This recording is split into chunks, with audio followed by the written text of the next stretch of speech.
Master Chief Ryan Mitchell grabbed Madison Carter by the collar of her uniform and shoved her backward into the wall, hard enough to rattle the steel equipment rack beside her head.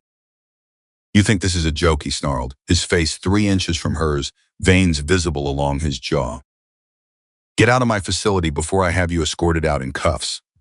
The room full of elite Navy SEALs watched. Nobody moved to stop him. Nobody said a word. And Madison Carter, hands still at her sides, pulse steady, eyes locked on his, said nothing at all. "Not yet. If you've been watching this channel for a while, you know we don't tell ordinary stories. Drop your city in the comments right now and subscribe so you never miss what comes next, because this one is going to stay with you."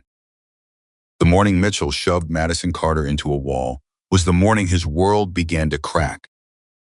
He did not know that yet. None of them did. The 5 men standing in that room at Naval Special Warfare Center, Coronado, California, 3 of them combat veterans with more than a decade apiece in the field, 2 of them SEAL instructors whose reputations had been cemented in classified operational reports that most people in uniform would never be allowed to read. None of them had any idea that the young woman they were looking at would become the most significant professional reckoning of their careers.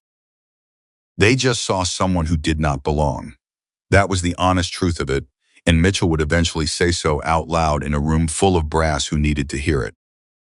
But that morning, standing in the pre-dawn half-light of the tactical evaluation bay, with the smell of gun oil and concrete dust still hanging in the air from the previous night's training rotations, what he felt was simpler and uglier than honest truth. What he felt was irritation, not the productive kind that sharpens a man. The dismissive kind. The kind that arrives fully formed before a single fact has been checked, before a single question has been asked, because it doesn't need facts. It feeds on assumption. Madison Carter was 29 years old, 5 feet 6 inches, and she walked into that facility carrying orders signed by a 2-star general whose name made Mitchell blink twice when he saw it on the paperwork.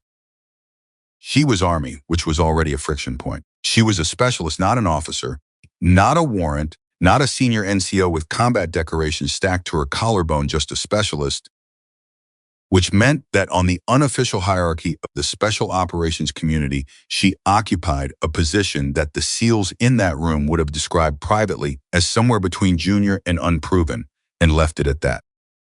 She wore no Ranger tab. She wore no Special Forces crest. She was carrying a standard-issue sidearm and a worn canvas kit bag that looked like it had been through a washing machine more times than any tactical bag had a right to survive. And she had walked into a room full of men who had been selected, trained, and psychologically rebuilt by the most demanding military pipeline in the world. Mitchell looked at her the way a man looks at a misdelivered package. Something that arrived on his doorstep that clearly belongs somewhere else. "Who authorized this?" he said to no one in particular, though his eyes stayed on Madison. One of his instructors, Jake Reynolds, 36, lean, the kind of quiet that made junior operators nervous, held up a copy of the transfer orders. "General Harmon's office," Reynolds said carefully. Mitchell's jaw moved. He recognized the name. Every senior operator in the building recognized that name. General Harmon did not sign paperwork as a formality. When Harmon's signature appeared on orders, there was a reason. That reason was not always explained. That was, in fact, the point. But Mitchell had been running this evaluation program for 7 years, and he had built it on a foundation of earned credibility. Every operator who came through his facility had been vetted, assessed, pre-screened by people who understood the physical and psychological realities of what the training demanded. He did not take walk-ins. He did not take overrides. And he did not, under any circumstances, let someone stand on his floor because a general's signature had opened a door that the individual standing in front of him had not personally earned. He crossed the bay and stopped 2 feet from Madison Carter. "You're in the wrong room," he said. Madison did not flinch. She did not look away. She looked at him with the specific quality of attention that some people mistake for blankness because they have never encountered it in someone younger than themselves. Calm that is not passive, stillness that is not absence. The expression of a person who is taking in far more than they are putting out.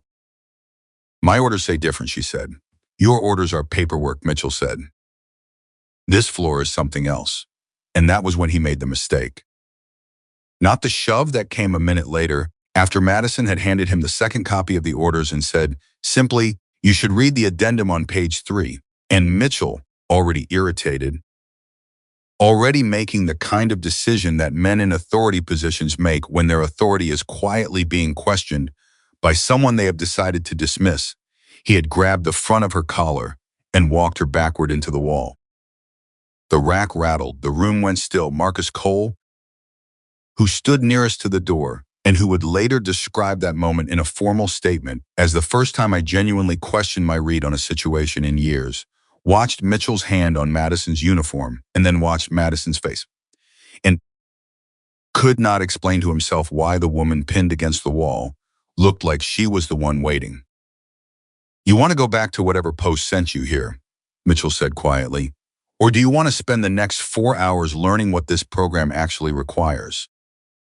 Madison looked at him, not through him, not around him. At him, like she was reading something written on the back of his skull. Let go of my collar, she said, and I'll give you something better than a conversation. Mitchell released her. Not because he was backing down, he told himself, and he believed it in that moment, but because something in the flatness of her voice had registered on an instinct he had spent 30 years developing. The instinct that said, this person has been in situations before that would have unmade someone else. He stepped back. Madison smoothed the front of her jacket with one hand. She did not look at the other seals. She kept her eyes on Mitchell. Give me 63 seconds, she said. The bay was quiet enough that someone could have heard a page turning. 63 seconds, Mitchell repeated, in your tactical arena. Your rules, your setup, all 5 of you against me. Simulation protocol, whatever standard you use. 63 seconds on the clock. She paused. If I can't prove to you in 63 seconds why General Harmon sent me here, I'll walk out that door and you'll never hear my name again. Reynolds looked at Cole. Cole looked at Ethan Brooks, who was standing near the equipment wall with his arms crossed and the expression of a man who has heard every kind of bravado that exists and is not moved by any of it. Brooks looked at Nathan Hayes, who had been quiet since Madison walked in and who now was watching her with something that wasn't quite wariness and wasn't quite respect but occupied the space between them. Mitchell said, "You're serious, I am," Madison said. 1 against 5. You understand what that means in a CQB simulation? You understand what these men are trained to do?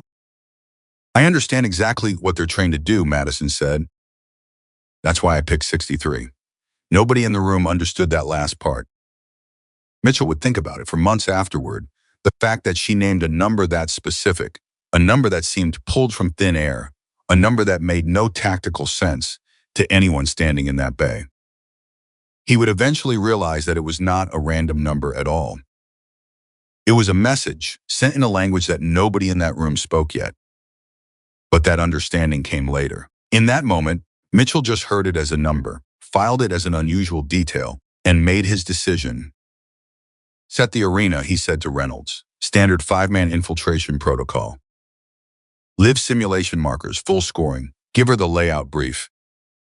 Reynolds nodded and walked toward the prep station. Mitchell looked at Madison one more time. You've got 63 seconds to make me believe, he said. Use them carefully.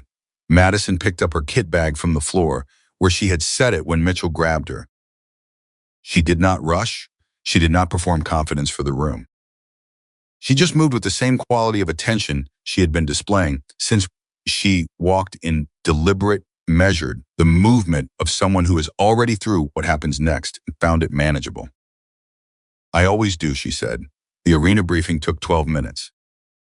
Reynolds walked her through the layout with the clipped efficiency of a man who had given this explanation 200 times and was not particularly interested in giving it again.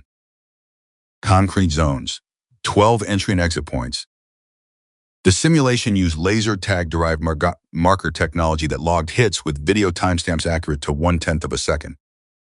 A control room monitored all activity from above. The scoring was binary and unambiguous. A valid hit meant elimination. Elimination meant you stopped moving, and a light on your vest activated.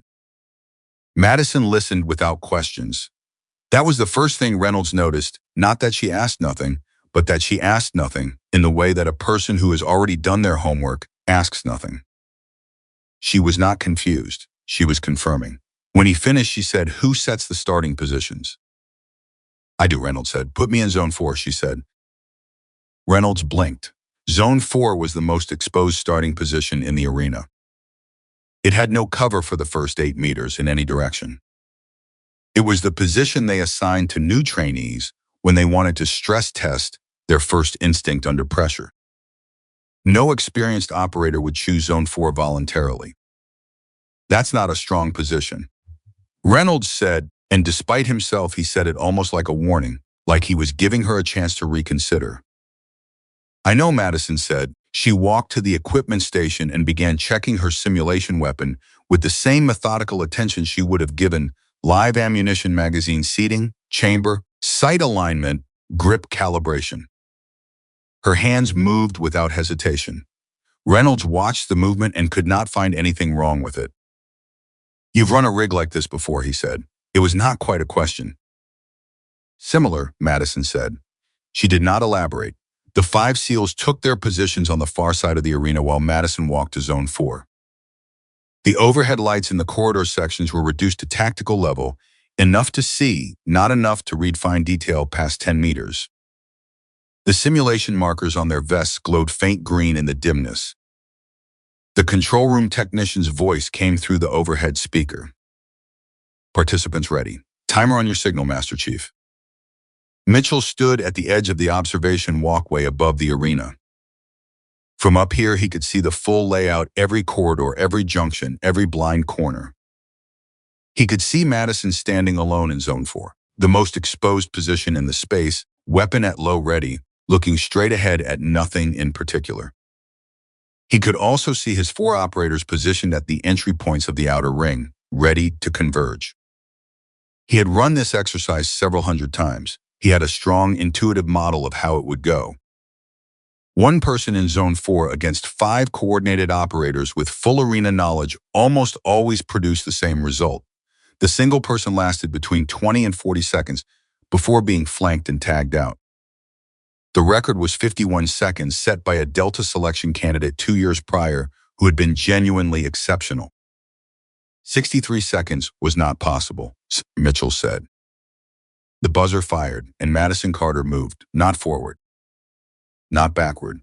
She moved left, a sharp lateral cut that took her out of the direct sight line of 2 of the approaching vectors simultaneously, and she moved before the echo of the buzzer had fully died, which meant she had already decided where she was going before the timer started, which meant she had already modeled the likely approach patterns of the operators assigned to those vectors, which meant she had done something in the 12-minute briefing that Reynolds had not recognized at the time.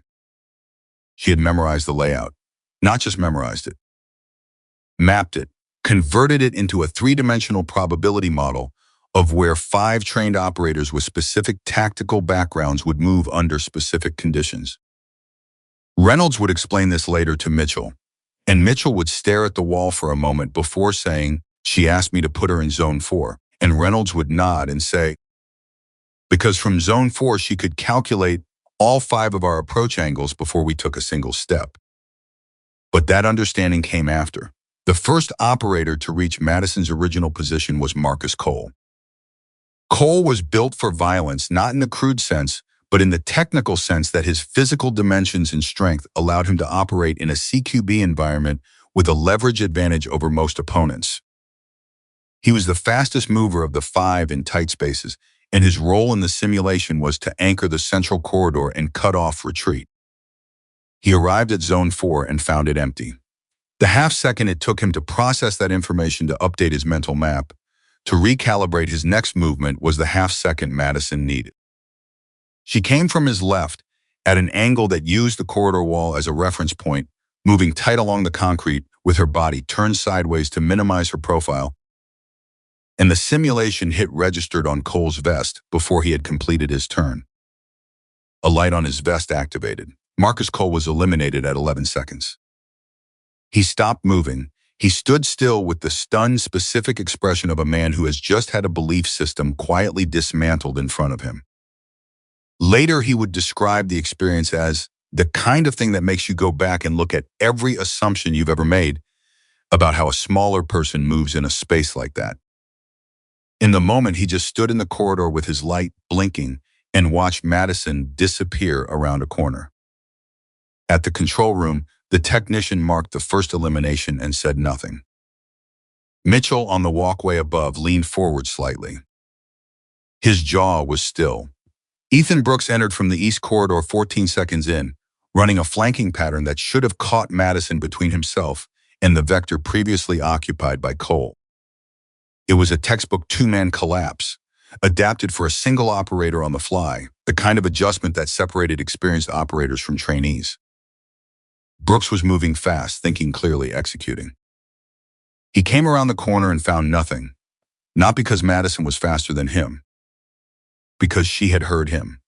She had heard his footfall pattern, the specific way a man of his build and his train-bang background sets his feet when moving at pursuit speed in a concrete corridor. The weight distribution that betrays direction of turn before the turn is completed, and she had given him the corner. Let him have it. Move to the position he was coming from, while he was still arriving at the position she had just left. Brooks found himself standing in an empty corridor looking at a wall. He turned. She was behind him. The simulation hit landed between his shoulder blades. Brooks's vest 7 seconds, 2 down. The control room technician quietly said to no one in particular, "Huh." Mitchell heard it through the overhead feed. He said nothing. Reynolds was on the arena floor, moving through the south corridor toward the junction point that, according to the coordination protocol they had established before the simulation started, should have been already cleared by Cole. He arrived at the junction and found Cole standing still with a lit vest and the look of a man attending a funeral he wasn't expecting. Reynolds read the situation instantly. He switched tactics in real time, abandoning the pre-established protocol and shifting to a reactive pursuit pattern. Don't try to predict her, just respond to what the space gives you. He pulled up near the wall at the junction and slowed his breathing and listened. He heard something, not movement, not footsteps. He heard the absence of sound from a direction that should have had something in it.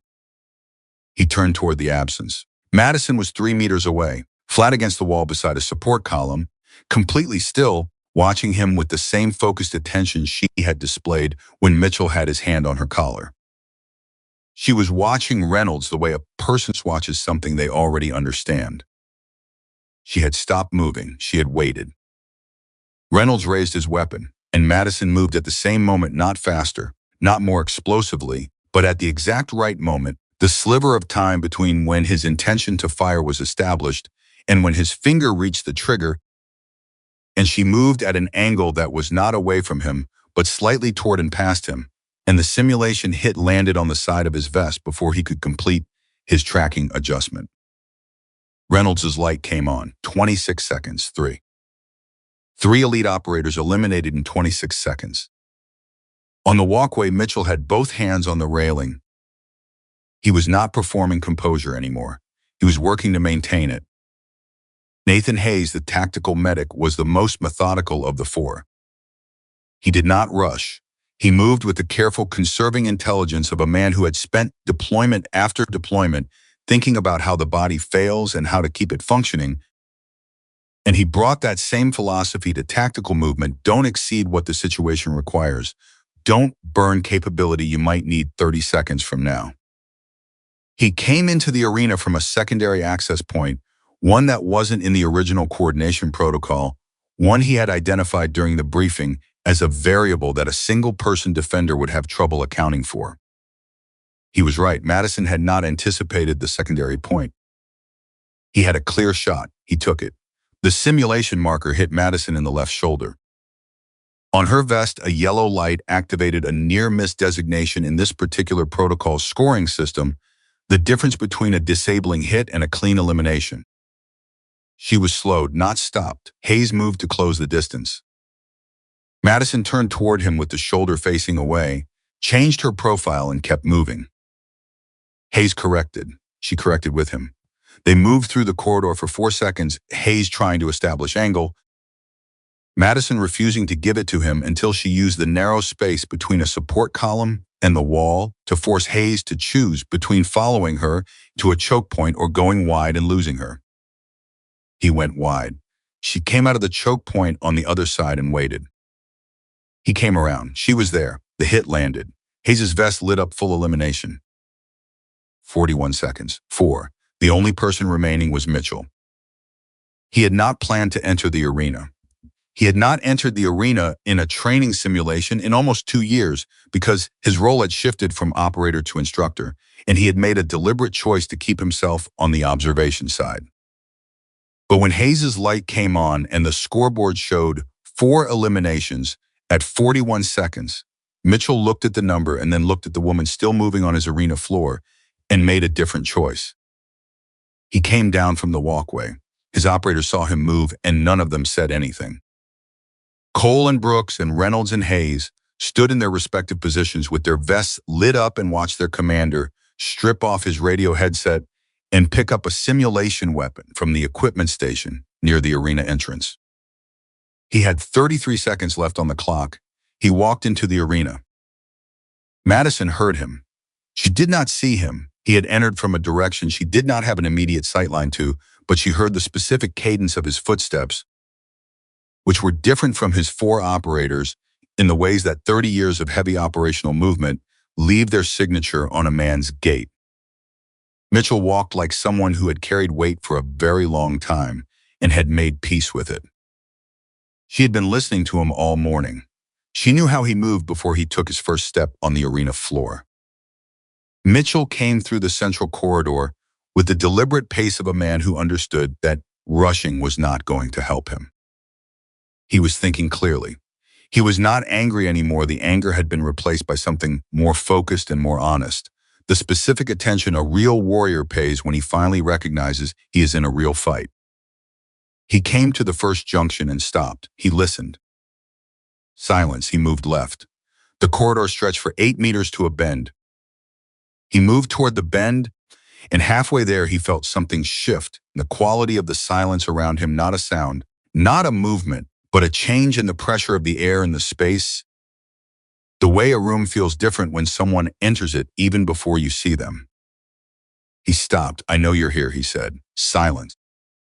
I've been doing this for 30 years, he said. I can feel when a space has a person in it. From behind him, from the corridor section he had just passed through, Madison's voice came back to him calm and unhurried. So can I, she turned. She was 12 feet away, weapon already raised. He raised his. For 2 seconds they stood at the junction of the corridor, facing each other, both weapons raised, both of them aware that the next movement would decide it. Mitchell had the reach. He had the weight. He had 3 decades of trained instinct. Madison had been watching him since the moment he shoved her into the wall. She had been reading his breathing. She had been reading his shoulder rotation, the specific way he shifted his weight before he committed to a direction, the half-second pause he inserted before aggressive forward movement that his body had learned as a survival habit in close urban terrain. She knew his next move. She made hers first. The simulation marker hit Mitchell's vest on the center mass. The light activated. The overhead buzzer fired at exactly 63.0 seconds. The control room speaker went silent. The arena went silent. The scoreboard above the main entrance read, elapsed time, 63 eliminations, 5 single operator. Mitchell stood in the corridor for a moment with his vest lit and his weapon at his side and looked at Madison Carter across 12 feet of concrete. She had not moved since the buzzer fired. She was watching him with the same expression she had worn when he had his hand on her collar, not triumph, not relief, not the performance of victory. Just attention, the steady, unblinking attention of someone who still has more to say. Mitchell pulled off his vest. He set it on the floor beside him. He looked at the young woman who had walked into his facility that morning carrying a worn canvas kit bag and orders signed by a 2-star general, who had been shoved into a wall and had not flinched, who had stood in Zone 4, the worst position in the arena, and turned it into a vantage point, who had eliminated 5 trained SEAL operators in the exact number of seconds she had promised. He said the only thing that felt honest. How did you know 63? Madison lowered her weapon. She reached into the front pocket of her jacket and removed a folded piece of paper. She held it out across the distance between them, without walking toward him. He came forward and took it. He unfolded it. It was a handwritten notation in the clean, precise script of someone who wrote tactical assessments for a living. A name at the top, Daniel Carter, a date 17 years earlier. And below the date, a single line, it read, Naval Special Warfare Center, Coronado. Zone 4 to full clearance, 5 operators. Time achieved 63 seconds. Mitchell read it twice. He looked up. Madison said he set that record the first time he walked into your father's arena. The silence that followed was different from the silence that had filled the space since the buzzer. That previous silence had been the silence of shock, of men recalibrating their understanding of what they had just seen. This silence was something older and heavier. Mitchell's father had commanded this facility 17 years ago. He had never told his son who set the Zone 4 record. He had told him it existed. He had told him it had never been broken. He had kept the name to himself. The folded paper in Mitchell's hand was the answer to a question he had not known to ask. His father had known Daniel Carter, and Daniel Carter had a daughter who had just matched his time to the 10th of a second. In Zone 4, by choice. Mitchell looked at Madison, and the expression on his face was one that the other 4 operators, watching from their lit positions throughout the arena, had never seen on him before. Not in 7 years. Not in the dozens of evaluations and hundreds of training sessions and all the accumulated difficulty of the program he had built. He looked for just a moment like a man who understood that he had been wrong about something important. He said quietly. Madison folded nothing. She held nothing back. She stood in the center of his arena, in the concrete and shadow space where men were built into something harder than what they arrived as, and she said the sentence she had traveled across 3 time zones and signed her career over to say. I'm Daniel Carter's daughter, she said, and I need you to tell me what really happened to him. The 4 illuminated vests in the surrounding corridors did not blink. The scoreboard held its number. Mitchell stood in the arena he had built on the foundation of his father's work, holding a piece of paper written in a dead man's hand, looking at the woman who had just done in 63 seconds what no one had done since. Outside, the California dawn was coming up over the training grounds. Inside, something that had been buried for a very long time was beginning to surface. Mitchell did not move for a long time. He stood in the center of the arena holding that folded piece of paper with both hands, not because it was heavy, but because letting go of it felt like a decision he was not ready to make. The 4 operators behind him, Cole, Reynolds, Brooks, Hayes, had not spoken since the buzzer fired. They were still standing in their elimination positions with their vests lit up, and the silence between all 6 of them was a specific kind that forms when a room full of trained people simultaneously realizes that nothing about the next few minutes is going to be simple. Reynolds was the first to step forward. He moved out of the east corridor and walked toward the center of the arena without asking permission, which was something he almost never did without Mitchell's signal. He stopped 5 feet from Madison and looked at the paper in Mitchell's hands. What is that? Reynolds said. Mitchell handed it to him without speaking. Reynolds read it. His expression moved through several places before settling somewhere that looked like controlled discomfort. He passed it to Cole, who had come up beside him. Cole read it. Cole looked at Madison. He said nothing. Brooks read it last, and when he finished, he folded it along its original crease lines and set it carefully on top of a nearby equipment case, like he was handling something that belonged in an evidence bag. Madison watched all of this and let it happen. She understood something about men like these men who had been trained to function under conditions that broke most human beings that she had learned from watching her father operate in the years before he disappeared. Their silence was not emptiness, it was processing. They were fast thinkers and slow talkers, and the gap between what they understood and what they said out loud was often where the most important decisions got made. She gave them the gap. Mitchell finally looked at her directly. "You want to tell me why you matched that number?" he said. "Exactly that number, to the 10th of a second. Because I've been running that simulation in my head since I was 19 years old," Madison said. "My father wrote out every step of it, every position, every timing adjustment. I've had it memorized for 10 years. I just never had the arena to run it in." "You ran a simulation in your head," Cole said slowly, not dismissively, the way a person repeats something back to confirm they heard it correctly. "Against 5 theoretical operators using the standard Naval Special Warfare CQB coordination protocol," Madison said. "The same protocol your team was running this morning." "Yes," Hayes spoke for the first time since the buzzer. "That's not possible," he said. He did not say it the way a man says something is impossible when he wants to shut down a conversation. He said it the way a man says something is impossible when the evidence in front of him is forcing him to revise that position in real time, and he is not quite done revising yet. The number of variables in a live simulation, the real-time adjustments, the physical environment, the weight differences in movement. "My father documented everything," Madison said. "The physics of the space.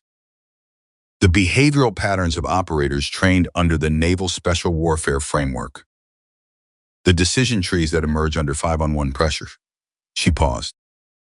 "He spent 18 months mapping it before he deployed for the last time." That sentence landed differently than the ones before it. Before he deployed for the last time. Nobody in the room missed what that meant. Mitchell pulled a folding chair from the stack near the corridor entrance and sat down.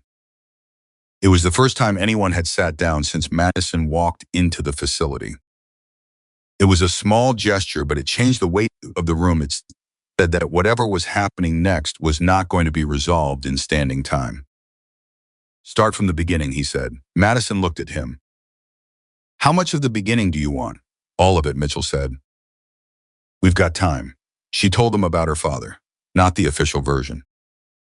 Not the version that existed in the Army's records, or in the carefully worded letter that a notification officer had delivered to her mother's front door when Madison was 22 years old. 3 weeks after her father's unit had failed to make radio contact during the final phase of an operation in a region whose name was still classified. She told them the version she knew from 17 years of living in the same house as Daniel Carter, from watching him train and think and plan and teach, from sitting across from him at a kitchen table in Fort Bragg while he drew tactical diagrams on paper napkins and explained them to her like she was a graduate student instead of a 12-year-old. "He taught me to read a room before I entered it," she said. "He said that awareness was a weapon, and most people left it sitting on the table their whole careers." She was speaking to all 5 of them now, not performing, not making a case. Just speaking. He said the most dangerous thing an operator could become was comfortable. Comfortable with what they knew. Comfortable with who they thought they were. He said comfort was where people got killed. "Sounds like someone I would have wanted on my team," Reynolds said quietly. 47 operators who worked with him said the same thing, Madison said. "I counted." That stopped Reynolds for a moment. "You've talked to 47 of his former unit members," he said. "Over the course of 6 years," Madison said. "Yes." The weight of that number, 6 years, 47 operators moved through the room without anyone needing to name it. This was not a daughter processing grief. This was an investigation. And it had been running longer than anyone in this room had known to look for it. Mitchell leaned forward in his chair. "What are you actually looking for?" he said. "Not in general. Specifically, what do you believe happened to Daniel Carter?" Madison did not hesitate. "I believe he was set up," she said. "I believe the mission he died on was not the mission he was told it was. And I believe that at least one person in a position of authority over that operation knew in advance that he wasn't coming home." The arena did not respond to that statement. Concrete and steel don't react. But the 5 operators in the room did, in the ways that trained people react when a statement lands on the exact frequency of something they have been carrying quietly without examining it too closely. It was Hayes who showed it first. His expression did not change dramatically. Hayes was not a dramatic man, but his eyes shifted to Mitchell with a specific quality that Madison caught immediately. Not a question, a check. The kind of look that passes between two people who share a piece of information and need to confirm without speaking that they are handling the same object. Madison saw it. "You know something," she said to Hayes. Hayes looked back at her. "I know a lot of things," he said carefully. "I'm a medic. It's my job to know things." "I'm not talking about medical knowledge," Madison said. "I'm talking about Operation Cavalier." The room temperature did not change, but something in it did. Cole's jaw tightened. It was small, a millimeter of movement, but Madison had been watching faces for 6 years, and she caught it the way a sniper catches wind. "Where did you hear that name?" Mitchell said. His voice was very controlled. 47 operators, Madison said. One of them said it by accident. 2 others confirmed it existed before they stopped returning my calls. The rest went quiet at a specific point in every conversation, always when I got to the 6-week period before my father's final deployment. She looked at Mitchell without looking away. Operation Cavalier was a 6-week period. Mitchell stood up. He moved toward the far end of the arena, stopped, turned around. He was not pacing. Mitchell did not pace. He had too much physical discipline for that, but he was working through something, and the working was visible in the way he held his shoulders. Reynolds watched Mitchell and said nothing. Brooks watched Reynolds. Hayes watched the floor. Cole watched Madison. It was Cole who spoke next, and when he did, it was with the directness of a man who has decided that being careful is not the right tool for this particular moment. "Master Chief," Cole said. "She came in 63 seconds. She matched the record. She's been running this for 6 years." He stopped. "That's not a coincidence, and we both know it." Mitchell looked at Cole. "You don't know what you're saying," Mitchell said. "I know exactly what I'm saying," Cole said. And the steadiness in his voice was the steadiness of a man who has thought about saying this for a long time and is relieved to finally be saying it. "I've known something was wrong with Cavalier since the debrief. You know I have. We've never talked about it because there was never a context where talking about it made sense." He looked at Madison. "Maybe this is the context." The silence after that was different from all the previous silences. This one had a direction. It was pointing toward something. Mitchell came back to the center of the arena. He looked at Madison for a long time. "Sit down," he said.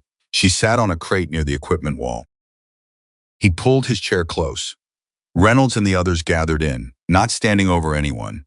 Just present the way operators gather when a briefing is serious and everyone understands it.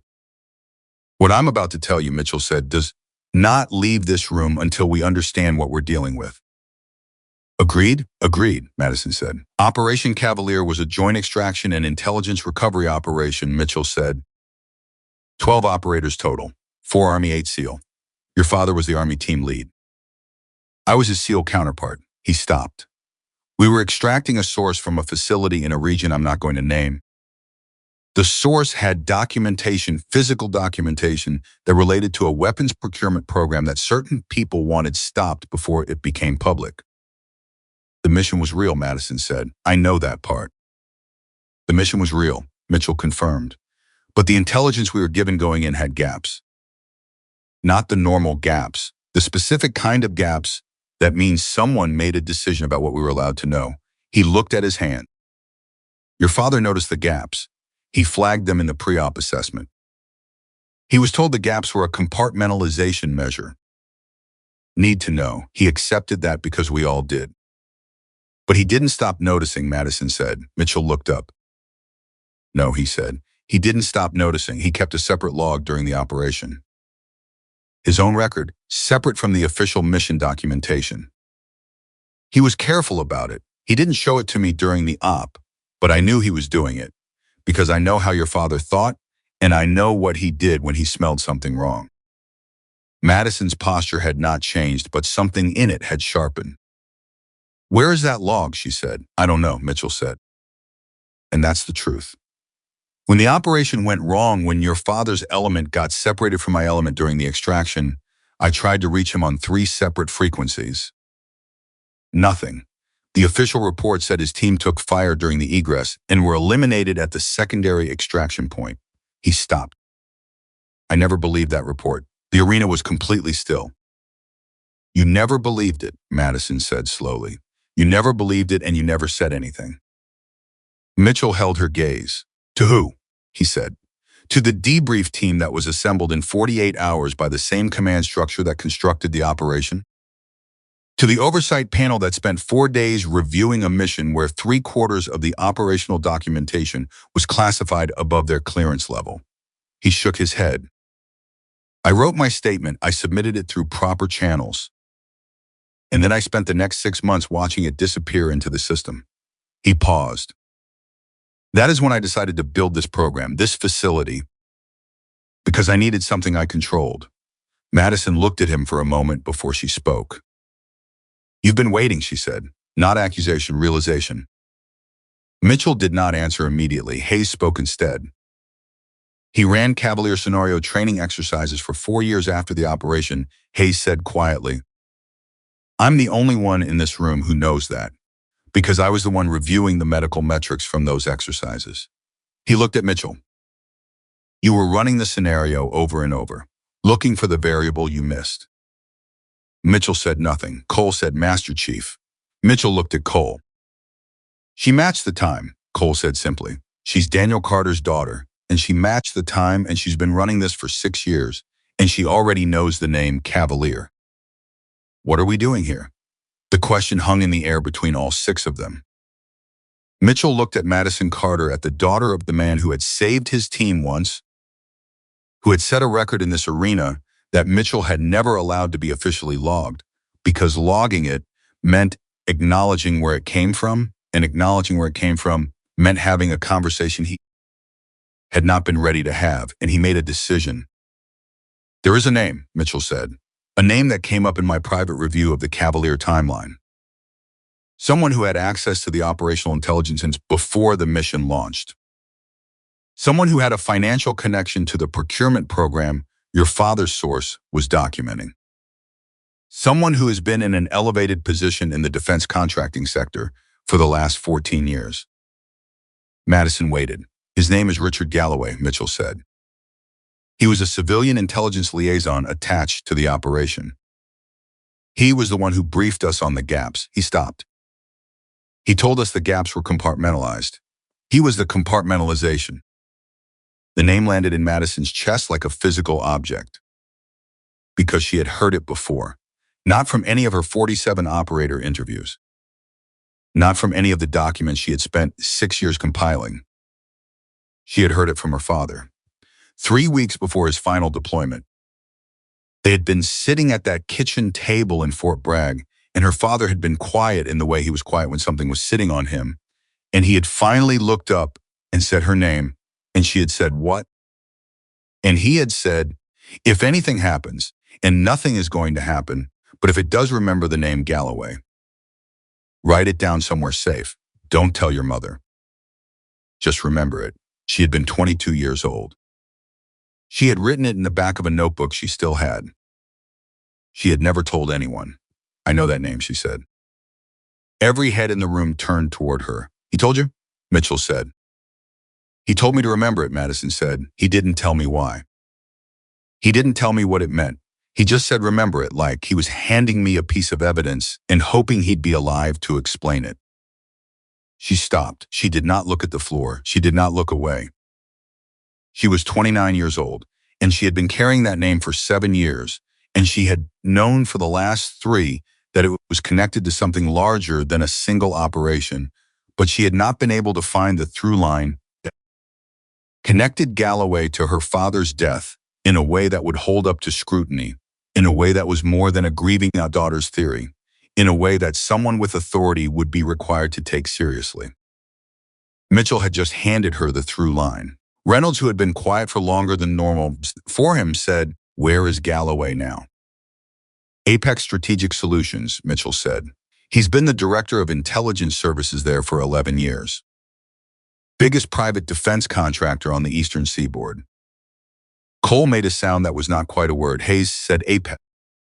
It was the way he said it, 2 syllables, completely flat, the sound of a man who has just placed the last piece of a puzzle he didn't know he was holding, that made Madison look at him. What do you know about Apex, she said. Hayes looked at Mitchell. Mitchell looked at Hayes. Tell her, Mitchell said. Hayes took a breath. 8 months ago, Hayes said, I was reviewing medical records from a former operator, someone who had been on Cavalier as a support asset, peripheral to the main element. He came to me because he was having trouble with a clearance renewal and needed a medical evaluation. During the evaluation, he mentioned Apex. Not in the context of Cavalier, he mentioned them as a current employer. He'd been working for them as a private security consultant for 4 years. He stopped. I didn't think much of it then. A lot of guys end up in private security. But he said something during the evaluation that I've been thinking about since. He looked at Madison. He said Galloway had personally recruited him, specifically sought him out, and that the recruitment pitch included a reference to Cavalier to the operation as a qualifier. Like Galloway was using Cavalier as a screening mechanism. Like he was building a team of people who had a specific kind of knowledge about what happened on that operation. The silence that followed was the loudest silence the arena had produced all morning. Madison said, he's been collecting people who were there. That's what it sounds like, Hayes said. People who know what happened, Madison said. People he can keep close, people he can watch, or people he can keep quiet, Reynolds said. Nobody disputed that. Cole said very quietly, this is bigger than one operation. He was right. Everyone in the room knew he was right, and none of them needed to say so. Madison stood up from the crate. She moved to the center of the arena, to the same spot where she had been standing when the buzzer fired, where she had watched Mitchell read her father's handwriting for the first time, and she looked at 5 operators whose names she had not known 4 hours ago and who now held the most significant pieces of the answer she had spent 6 years looking for. I need access to your Cavalier documentation, she said to Mitchell. Whatever you kept that didn't go into the official record. Whatever private assessment you maintained. That's a significant ask, Mitchell said. I know, Madison said, I'm not asking as a favor. I'm asking because you've been sitting on this for 14 years and you haven't been able to move it on your own. And I have 6 years of corroborating evidence that fills gaps you don't even know you have yet. She stopped.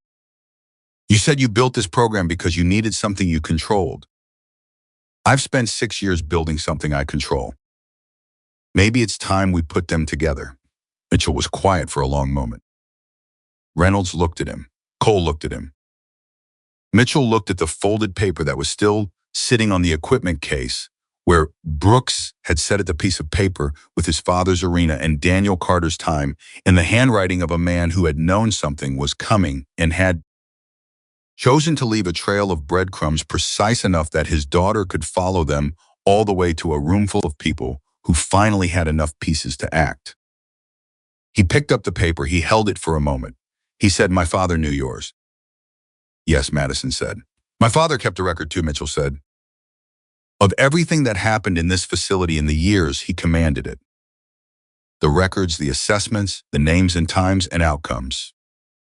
He documented everything. He paused. He left me those records when he died. I've read them twice. I didn't understand what I was reading until about 3 years ago. He looked at the paper in his hand. Your father's time is in those records, documented in my father's handwriting. Madison said, what does the note say?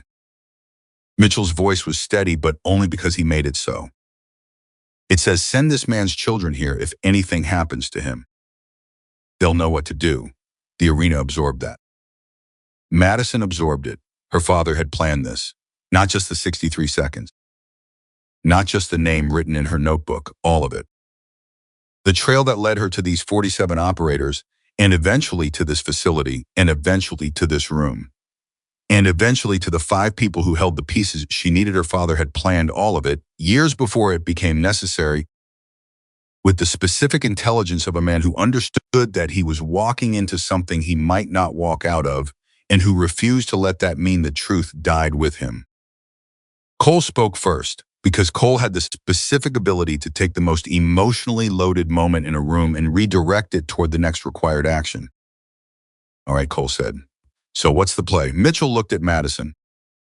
Madison looked at him. We start with Galloway's financial records, she said. I have 7 years of his public-facing activity cross-referenced with the Cavalier timeline.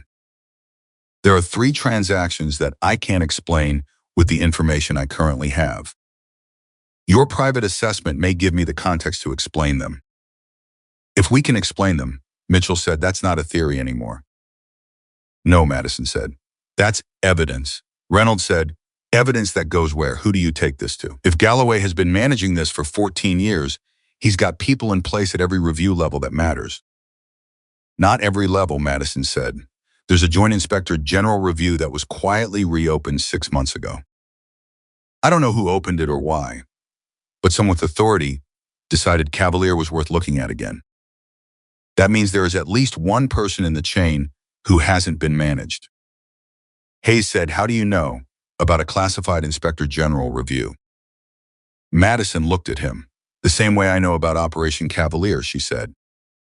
The same way I know Richard Galloway's name. The same way I walked into this arena this morning and ran 63 seconds, she paused. My father didn't just teach me how to move through a space. He taught me how to find the information that matters in a system that is designed to hide it. Brooks, who had said almost nothing since the buzzer, finally spoke. He trained you, Brooks said. Specifically for this. Madison looked at him. Not to do it for me, she said. He trained me so that if something happened to him, I'd be capable of doing it myself. Her voice did not break. It never came close to breaking, but something moved through it, beneath the surface, the way current moves below ice that looks still. He didn't want to need rescuing. He just wanted to make sure the truth survived him. The arena was quiet. Outside Coronado was fully awake now. Traffic whined off the water, the distant percussion of a training exercise somewhere across the compound. The world going on as it went on, indifferent to the specific gravity of what was happening inside this particular room. Mitchell folded the paper one more time and put it in his breast pocket. You're in the program, he said to Madison. Cole looked at him. Just like that? She matched the time, Mitchell said simply. She had clearance from Harmon before she walked in the door. And she has information we need. He looked at all 4 of his operators. And if Daniel Carter trusted us enough to plan a trail that led his daughter here, then the least we owe him is to not waste the next 14 years the way we wasted the last 14. Nobody argued with that. Hayes said, what about Galloway? If he's been tracking people connected to Cavalier? Then he already knows I'm here, Madison said. He probably knew before I arrived. Which means we don't have as much time as we'd like. She looked at Mitchell. Where do you keep the private records? Secured storage, Mitchell said. 1 set of keys. Then we start tonight, Madison said. Mitchell looked at her for a moment. The young woman who had walked into his facility that morning carrying a worn canvas bag and a name he hadn't heard in 14 years. The young woman he had shoved into a wall because she was smaller than expected, and because assumption is easier than attention, and because he had forgotten temporarily the lesson her father had apparently spent a lifetime trying to teach. The most dangerous person in any room is often the one you did not see coming. Tonight, Mitchell said. We start tonight. Across the room, on the equipment case, the folded paper sat still and quiet, holding in its creases the handwriting of a man who had set a record 17 years ago, and had known even then that someone someday would come to claim it. His daughter had come. She had claimed it. And she had walked into a room full of the right people to tell her what her father had been trying to say all along. They left the facility at 1800 hours. Mitchell drove. Madison sat in the passenger seat with her canvas bag on her lap and her hands folded on top of it, looking straight ahead at the road the way she looked at everything, with the specific quality of attention that did not waste itself on things that did not require it. Reynolds followed in a second vehicle with Cole. Brooks and Hayes came behind them in a third. Nobody had discussed the convoy formation. It simply happened, the way things happen among people who have been trained to read a situation and respond without requiring instruction.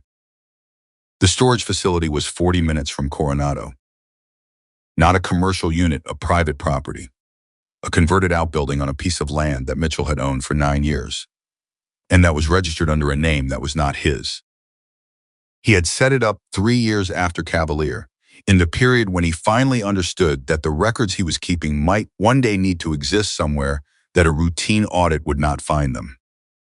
Nobody had asked him to do it. Nobody had told him it was necessary. He had done it because Daniel Carter had taught him something once, during a joint training rotation in the early years of their acquaintance, that Mitchell had never been able to fully file away. Carter had said, the time to protect your evidence is before anyone knows it exists. Once they know, the window closes. Mitchell had protected his evidence. The window had not closed. Madison's did not speak for the first 20 minutes of the drive. Mitchell did not push her. He was not a man who filled silence with noise, and he recognized in her the same quality, the ability to sit inside a significant moment without needing to paper over it with words.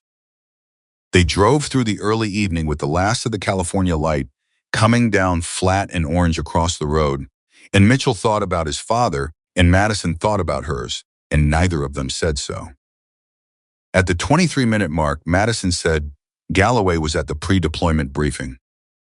Yes, Mitchell said. Was he at the debrief? Mitchell's hand shifted slightly on the wheel. No, he wasn't. That was one of the things I noted in my private assessment. He was present for every pre-operational briefing and absent for the post-operational review. Official reason given was a conflicting assignment. Convenient, Madison said. Very, Mitchell said. She was quiet for another minute. Then the 3 transactions I mentioned. The ones I can't explain. They occurred in a 14-day window, 7 days before the operation launched and 7 days after it concluded. Structured payments routed through 2 shell entities that dissolve within 6 months of the transfers. You trace shell entities, Mitchell said. My father taught me financial forensics the same year he taught me CQB movement theory, Madison said. He said money was cleaner than gunfire. It left marks that didn't bleed out. Mitchell absorbed that. What were the amounts? The pre-op transfer was $430,000, Madison said. The post-op transfer was $1.2 million. Mitchell said nothing for a moment. The post-op transfer is 3 times the pre-op, he said. Completion bonus, Madison said flatly. That's what it looks like. Something was delivered. Someone got paid for delivering it. Or someone got paid for ensuring that certain people didn't come home, Mitchell said. He said it without effect. Stated it the way a man states something he has believed for a long time but never said aloud. It came out of him clean and hard, and then sat between them in the front seat of the vehicle for the rest of the drive. They reached the property at 1912. The 5 operators gathered in the outbuilding while Mitchell worked the locks. 3 separate mechanisms, mechanical, electronic, and one that required a physical key he kept on his person at all times. When the door opened, the interior was exactly as he had left it on his last visit, filing systems along 2 walls, a work table in the center, a single lamp, and the particular smell of paper and metal that accumulates in a space where important things have been kept for a long time without ceremony. Madison stepped in and looked around. She did not say anything dramatic. She did not react the way people react in movies when they enter a room full of answers. She walked to the nearest filing system, read the label on the first drawer, and looked at Mitchell. How is it organized, she said. Chronologically within operational groupings, Mitchell said. Cavalier is in the 3rd section, cross-reference with the personnel files. I need the pre-operational intelligence assessments first, Madison said. The ones Galloway presented, 3rd drawer, Mitchell said. The ones with the red margin markings are mine. The ones with no markings are the original documents. I kept both. Madison pulled the 3rd drawer and began removing folders. She did not rush. She moved through the material with the practiced efficiency of someone who has spent years reading documents under time pressure and has learned to distinguish immediately between information that is load-bearing and information that is filler. Reynolds leaned against the wall near the door and watched her work. After 90 seconds, he said to Mitchell quietly, "She reads like your father did." Mitchell looked at him. Like she's been waiting for the material, Reynolds clarified. Not like she's seeing it for the first time. like she's confirming something she already knew the shape of. Mitchell looked at Madison. He thought about Daniel Carter sitting in a briefing room 17 years ago, reading the same document she was reading now, and the parallel was specific enough that it produced something in his chest he did not have an immediate name for. Cole was standing near the work table when Madison placed the fourth folder flat on its surface and stopped moving. "What?" Cole said. She did not answer immediately. She read the page again. Then she turned it around and placed it facing Cole so he could see it. Cole read it. His expression went still. "That's a routing designation," Cole said. "For an asset. An asset that wasn't in any briefing I received," Mitchell said from across the room. Madison looked up. "You never knew about a secondary source inside the target facility?" "We were briefed on one source," Mitchell said, coming toward the table. "Single contact. That was the entire basis of the extraction plan." He looked at the document. His voice dropped slightly. "That is not a designation I recognize." "It's not from your team's documentation," Madison said. "It's from Galloway's pre-op package, his version. The version he retained and did not distribute to the operational elements." She placed her finger on the routing code in the upper corner of the page. "This designates a secondary source, a source your team didn't know existed. A source who was positioned inside the facility at the same time your extraction was running." Reynolds said from the doorway, "An unannounced asset inside the target during an active extraction." "That's an enormous liability," Brooks said. He had barely spoken since they arrived. "If the extraction team doesn't know an asset is present, any contact inside the facility is treated as hostile." The room understood what Brooks was saying before he finished saying it. Hayes said it plainly because nobody else was going to. "If there was an unannounced asset in that facility during the extraction," Hayes said, "and your father's element encountered that asset." "My father's element would have engaged," Madison said. Her voice was completely level, and whatever that asset was carrying, whatever documentation they had obtained from inside the facility, would have been lost in the contact. She paused. "Or recovered by someone who arrived after the fact." Mitchell sat down on the edge of the work table. He sat down because the alternative was standing up, and the weight of what he was looking at made standing feel like more than the situation required from his body at that moment. "Galloway ran a secondary operation inside our operation," Mitchell said. "Yes," Madison said. "He sent an asset in the facility without telling us," Mitchell said. "That asset had a specific objective, and my team and your father's team were the cover. We were running the extraction that drew the facility's attention, while his asset completed a separate mission inside the same target.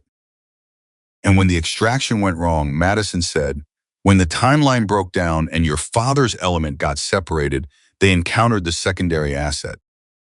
And the contact that followed was reported as hostile engagement.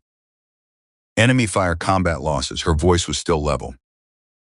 Still completely level. "There was no enemy fire.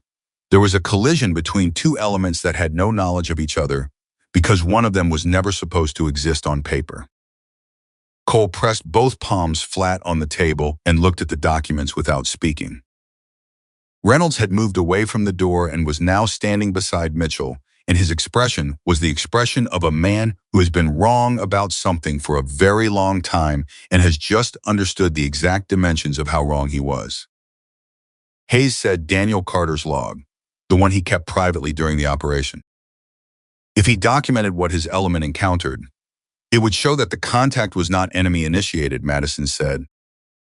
It would show that the opposing element was not hostile.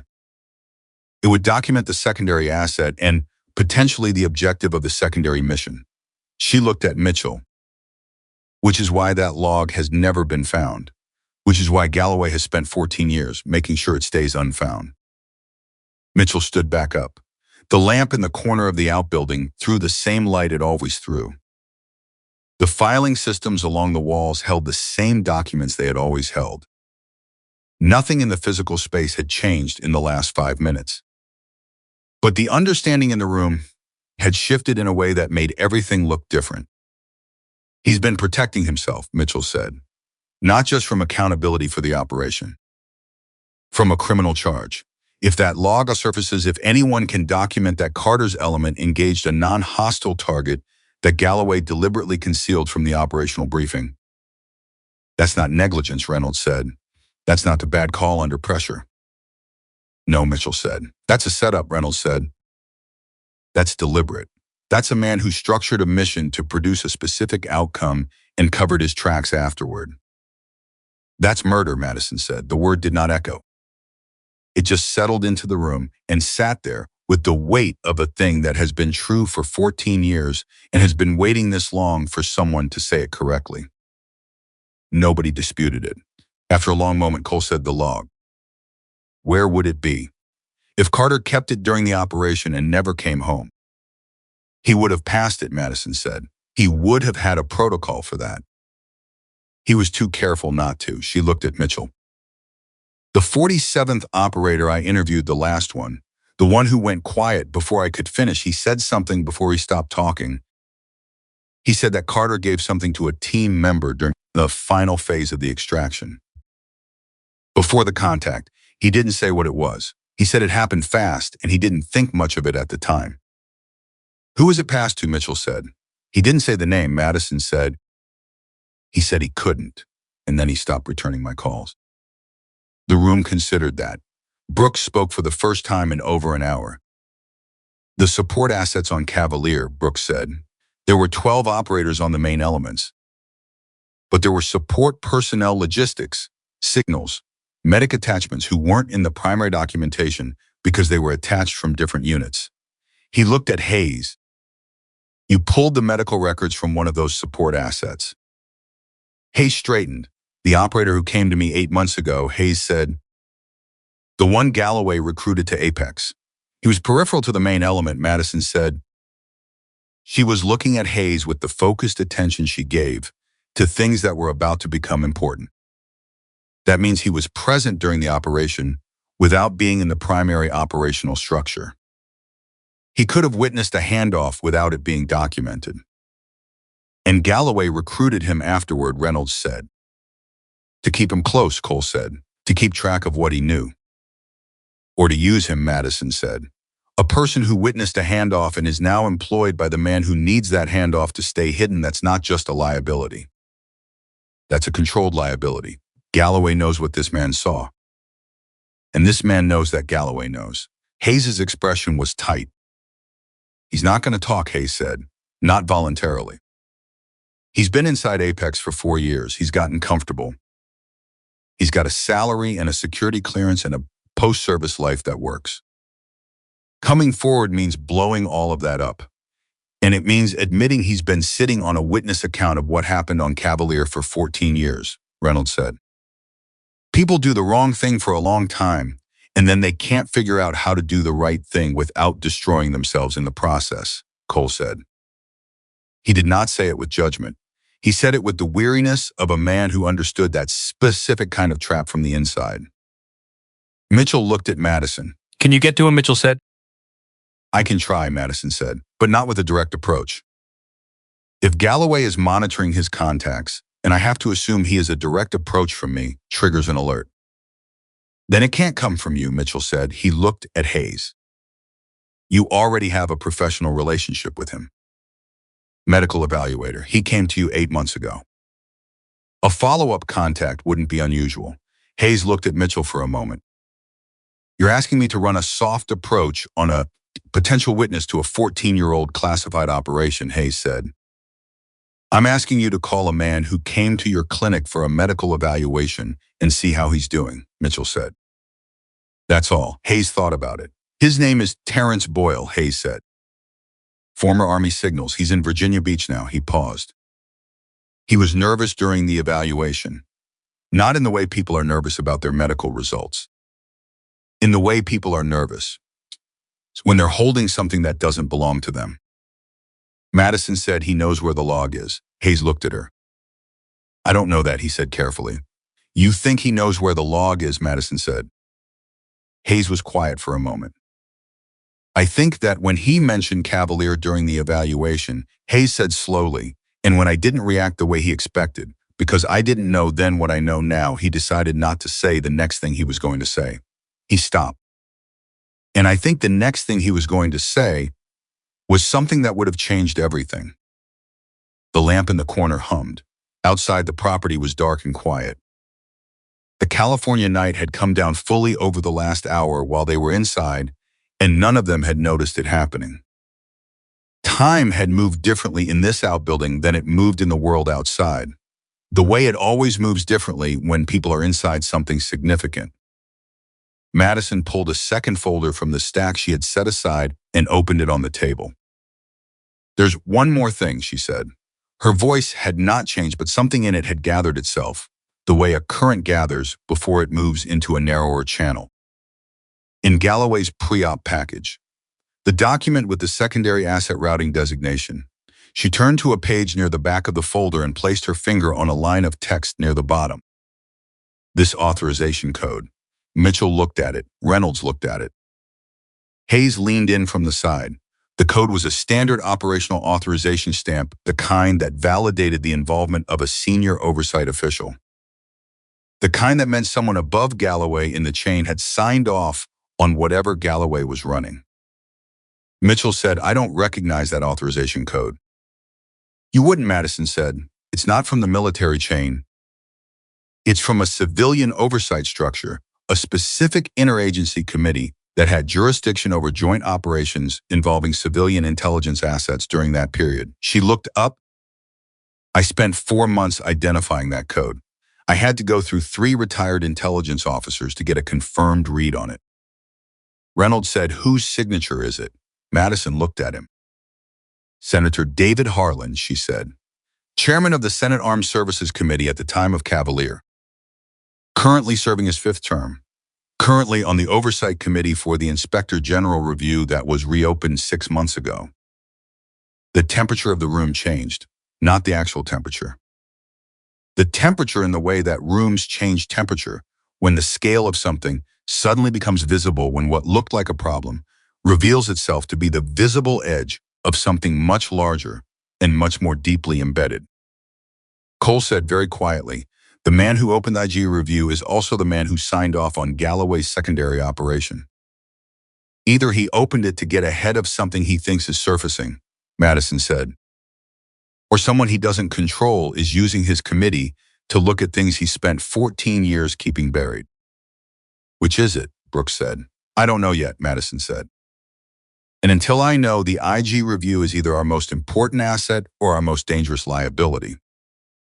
Mitchell stood in the center of his outbuilding, surrounded by the 14 years of his private investigation and the 6 years of Madison Carter's private investigation, and he looked at the woman across the table from him and understood something clearly for the first time. He had been waiting for a partner, not backup, not resources. A partner, someone who had been working the same problem from a different angle, who had information he lacked, who lacked information he had, and who was motivated by something that could not be bought or managed or recruited away. Madison Carter was not motivated by duty or career advancement or institutional loyalty.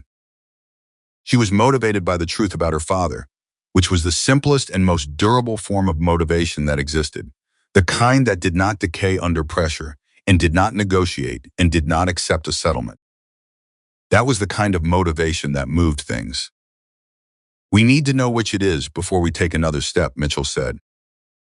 "Harlan's position on that review determines everything. It determines how we approach Boyle, how we present the financial documentation, how we handle the secondary asset record." He looked around at his 4 operators. "I need someone inside the IG process, someone who can tell us what's actually moving in that review without triggering any flags." Reynolds said, "I know someone on the review staff. Administrative level. She owes me a conversation." "Can she be trusted?" Madison said. "She doesn't know what she'd be helping with," Reynolds said. "She'd just be telling me about the general activity level of a review she's processing paperwork for. Nothing classified, nothing operational." He paused. "She might not even know the significance of what she's describing." "When can you reach her?" Mitchell said. "Tomorrow morning," Reynolds said. "Do it," Mitchell said. He began closing the folders on the table. Madison helped him. They worked in the specific silence of people who have moved past the phase of establishing trust and entered the phase of simply working. And that transition had happened so naturally that nobody could have named the exact moment it occurred. When the last folder was back in its drawer and the drawer was closed, Mitchell turned off the lamp. In the darkness, before anyone moved, Madison said he wrote something at the bottom of his tactical notes, the ones where he documented the Zone 4 simulation. She paused. I didn't mention it earlier because I wasn't sure what it meant in the context of this place. What did it say? Mitchell said. Madison's voice came out of the dark of the outbuilding, steady and clear. It said the people in that room will be the right people. Trust them the way you trust the work. Nobody moved. After a moment, Mitchell turned the lamp back on. He looked at Madison in the light. She looked at him. Neither of them said anything because there was nothing to say that the moment had not already said for them. Cole reached over and picked up the folder with the authorization code, Harlan's signature, 14 years old, sitting in the bottom of a drawer that the world did not know existed, and held it for a moment like he was feeling its weight. We move in the morning, Cole said. It was not a question. Mitchell looked at his 4 operators. He looked at Madison Carter. He looked at the filing systems that held the accumulated record of the thing they were all now formally inside together. We move in the morning, he said. Outside, the California night held its ground. Inside the outbuilding, 5 operators and 1 specialist who had walked into the wrong room that morning and turned out to be exactly where she needed to be stood together in the specific gravity of a thing that had been building for 14 years and was now finally beginning to move. Somewhere in Virginia Beach, Terrence Boyle was living inside a secret he had been carrying since a dead man handed it to him in the final seconds of a mission that was never supposed to go the way it went. And somewhere in Washington, Richard Galloway was doing what he had done for 14 years, managing the distance between himself and the truth, moving the pieces, watching the edges. He had been doing it so long he had started to believe the distance was permanent. He had never met Daniel Carter's daughter. He did not yet understand what that meant. Reynolds made the call at 07:30 the following morning. He used a personal phone, not his service line, not anything registered to the facility, and he stepped outside the motel where they had all taken rooms for the night and stood in the early morning air with his back to the wall and dialed a number he had not used in 14 months. The woman who answered was named Carol Sims. She had worked in administrative processing for the Joint Inspector General's office for 11 years, and she and Reynolds had served overlapping rotations at a joint task force, Bahrain, 7 years earlier during a period when neither of them wanted to talk about what their respective jobs actually involved. They had stayed in loose contact afterward, the way people stay in loose contact when they respect each other enough to not need constant confirmation of it. Reynolds had done Carol Sims one significant favor in Bahrain. He had never asked her to return it. He was asking now. He kept it simple. He told her he was trying to understand the general activity level of a specific IG review, the Cavalier Review, without touching anything classified. He told her he was not asking for content, just context. Was it active? Was it moving? Was there any external pressure on the timeline? Carol Sims was quiet for a moment after he finished. Then she said, Jake, who are you working with on this? Reynolds said, why? She said, because that review went from cold storage to priority processing in 6 days last week. Someone pushed it hard, and the push didn't come from inside the committee. Reynolds said, where did it come from? She said, that I don't know. But whoever it was had access to documentation that wasn't in the original review file. New material, recent material. The processing team has been told to treat it as time sensitive. Reynolds said, how time sensitive? She said, 90-day window. After which the committee loses jurisdictional authority under the current legislative framework. Whoever opened this, they're working against a clock. Reynolds thanked her. He ended the call. He went back inside and told Mitchell what she said before he had fully closed the door behind him. Mitchell was already awake and dressed, sitting at the small table in his room with 3 folders from the outbuilding and a legal pad covered in his handwriting. Madison was standing by the window. She had been awake since 5, which Mitchell knew because her room was adjacent to his, and he had heard her moving at that hour with the focused, deliberate quiet of someone who was not restless but was working. When Reynolds finished, the room was still for about 4 seconds. Madison said, 90 days from when? She didn't know the exact start date, Reynolds said. But if the review went active last week, we have less than 90 days to get the log in front of the right person on that committee, Madison said, before Harlan can close the window. Cole, who was standing in the doorway between the adjoining rooms with a coffee cup and the expression of a man who had slept 4 hours and was not complaining about it, said, so Harlan opened the review himself. Or someone on his committee did without his knowledge, Mitchell said, which would mean he's already trying to find out who pushed it and shut it down before it produces anything. Either way, Madison said, we have a deadline. And the only thing that makes the deadline irrelevant is if we get the log authenticated and into the review file before Harlan can close the process. She looked at Mitchell, which means we need Boyle. Today, Hayes had his phone out. I'll call him, Hayes said. He was already pulling up the contact. Medical follow-up. I'll say his evaluation flagged something minor that I want to discuss by phone. Low pressure. Gives him an out if he's not ready to talk. He needs to be ready to talk, Cole said.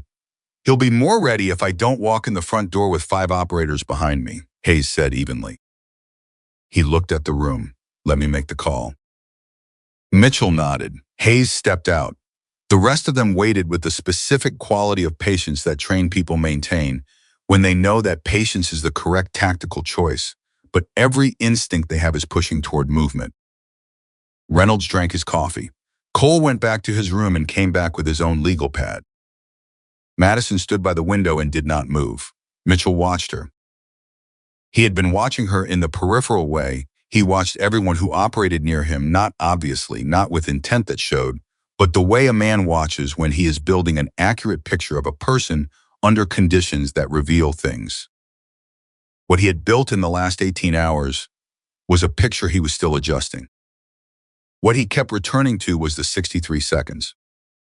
Not the result, the method. He had run hundreds of operators through that arena. He had seen speed and he had seen strength. He had seen the specific kind of fearlessness that certain people had that looked like courage but was actually just an inadequate imagination of consequences. What Madison had done in that arena was none of those things. What she had done was think. She had thought faster and more accurately than 5 people who had been trained to think fast and accurately. And she had done it while standing alone in the worst starting position in the space. And she had done it in exactly the number of seconds she had promised. The precision of it was what stayed with him. The way she had promised 63 and then delivered 63. The way his father had written it down 17 years ago, as if he knew it would matter. The way Daniel Carter had apparently planned a trail that required his daughter to find the right room, run the right simulation, and match the right number, all as a form of authentication. A proof of identity that no one could fabricate because it required knowing the arena, knowing the record, knowing the method, and being physically capable of executing it. Daniel Carter had not left his daughter a letter. He had left her a key. Hayes came back into the room at 08:14. His expression was carefully managed, which was how Hayes looked when the information he was carrying was significant, and he wanted to control the delivery. He picked up on the 3rd ring, Hayes said. He was expecting me. Expecting you specifically, Mitchell said. He said, and I'm quoting exactly, he said, I figured someone from that team would call eventually. I'm surprised it took this long. Hayes stopped. He knows. He's known that someone would come looking. He's been waiting. The room absorbed that. Mattis said he wants to talk. He wants to be asked the right way, Hayes said. There's a difference. He's not going to volunteer. He's going to wait until he's certain that whoever's asking already knows enough that his piece doesn't expose him as the primary source. He looked at Madison. He needs to know about you, about who you are. He needs to know that you're Daniel Carter, specifically before he'll move. Why specifically me? Madison said. Hayes looked at her steadily. Because whatever Carter handed him, Hayes said, he handed it with a specific instruction. And the instruction involved you. The room went quiet. Madison's expression did not change dramatically. But something moved behind it, something that was not surprise. Because she had been building toward this for 6 years, and surprise was not what you felt when the thing you had been working toward finally arrived. What you felt was something closer to gravity, the specific weight of a thing becoming real. When can we meet him, she said. He'll come to us, Hayes said. He doesn't want a record of travel. He'll drive from Virginia Beach if we give him a location that's not associated with any of us officially. Neutral ground. He asked for that specifically. There's a property in Oceanside, Mitchell said immediately.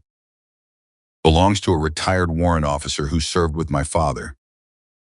He owes me 2 favors and he doesn't ask questions. He looked at Hayes. Tell Boyle he has a location by noon. Hayes nodded and stepped back out. Cole said if Galloway is monitoring Boyle's contacts. Hayes used his personal phone, Mitchell said, registered to a civilian address. No connection to this team. Galloway has resources, Cole said. So do we, Mitchell said. It was the first time since the previous morning that Mitchell's voice had carried something that was not calculation. It carried something older than calculation, the specific quality of a man who has decided that he has been careful long enough and that the time for careful is ending. They reached Oceanside at 11:47. The property was quiet and set back from the road, and the retired warrant officer, a man in his late 60s named Dwight Parsons, who had the posture of someone who had never fully stood down from whatever he had stood up for, opened the door, looked at Mitchell for 1 second, and stepped aside without a word. He did not look at the others. He went to the back of the property and stayed there. Boyle arrived at 12:22, was 51 years old, and he looked like a man who had been carrying weight for a long time, not physical weight, though he had that too, but the other kind.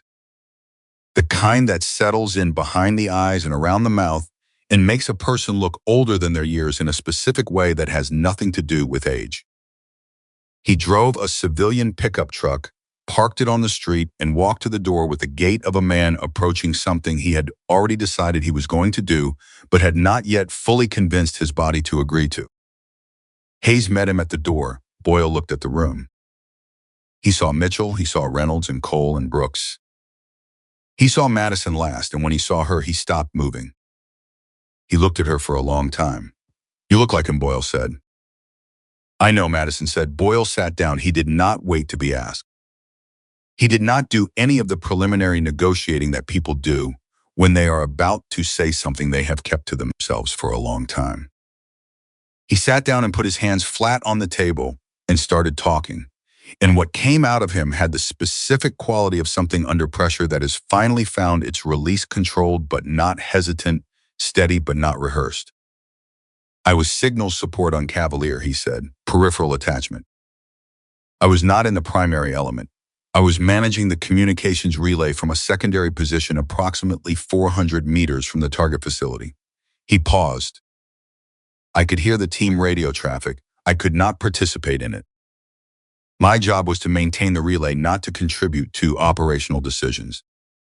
You heard everything, Reynolds said. I heard everything, Boyle confirmed. Including the moment your father's element reported a contact inside the facility corridor. He was looking at Madison when he said it. And I heard what he said before the contact was completed.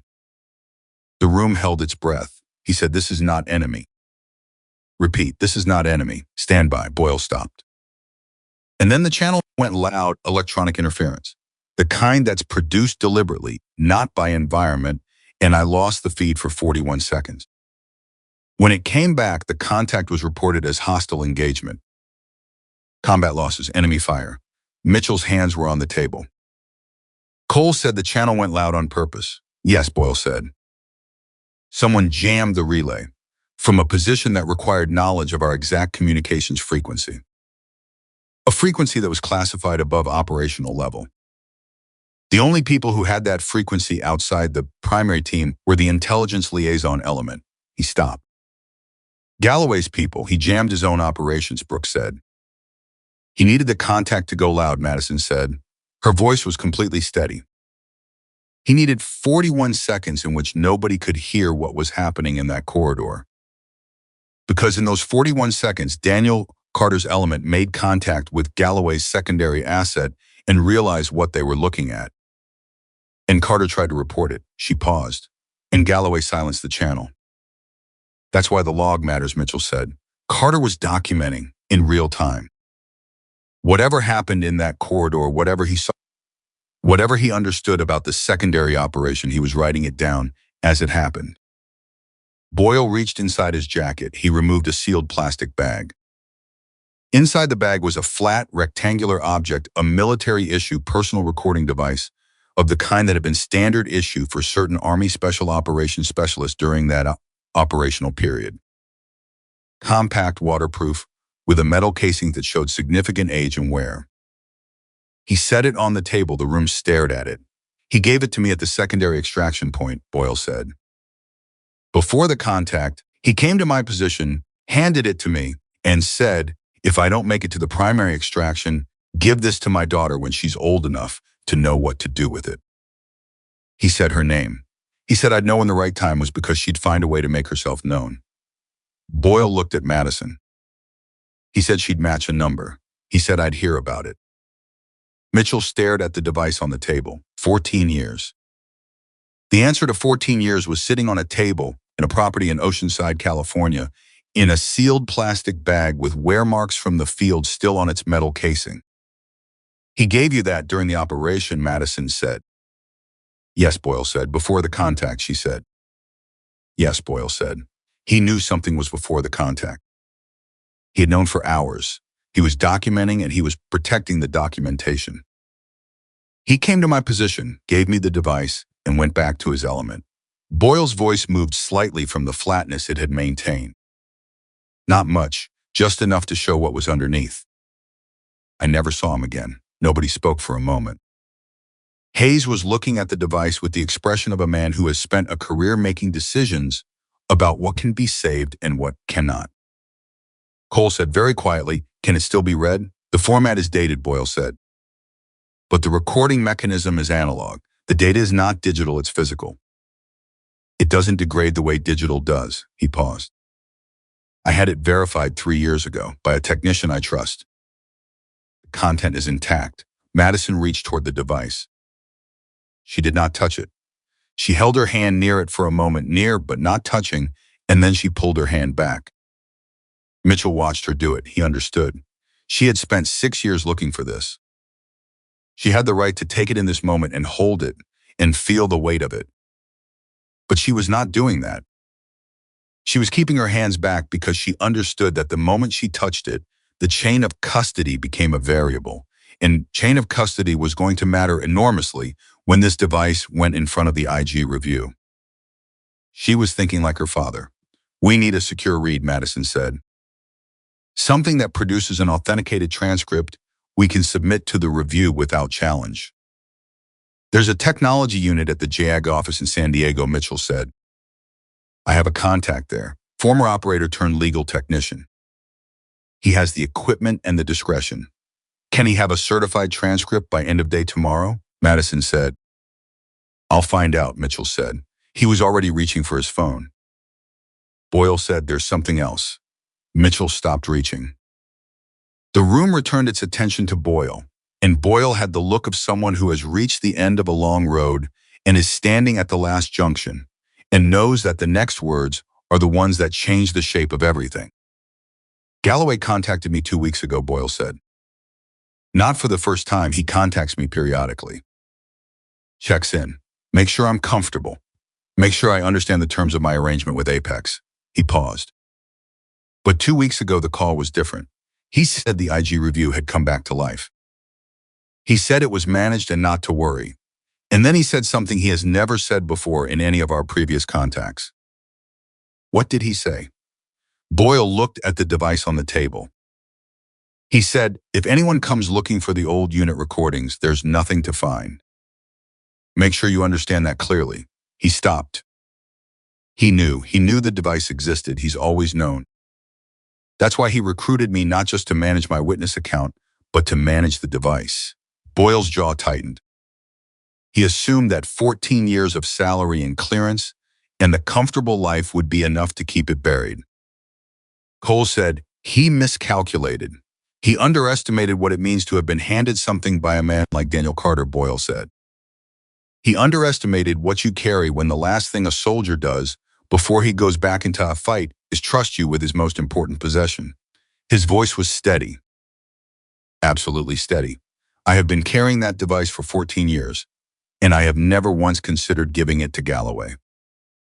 Not once. Madison looked at Boyle across the table. Thank you, she said.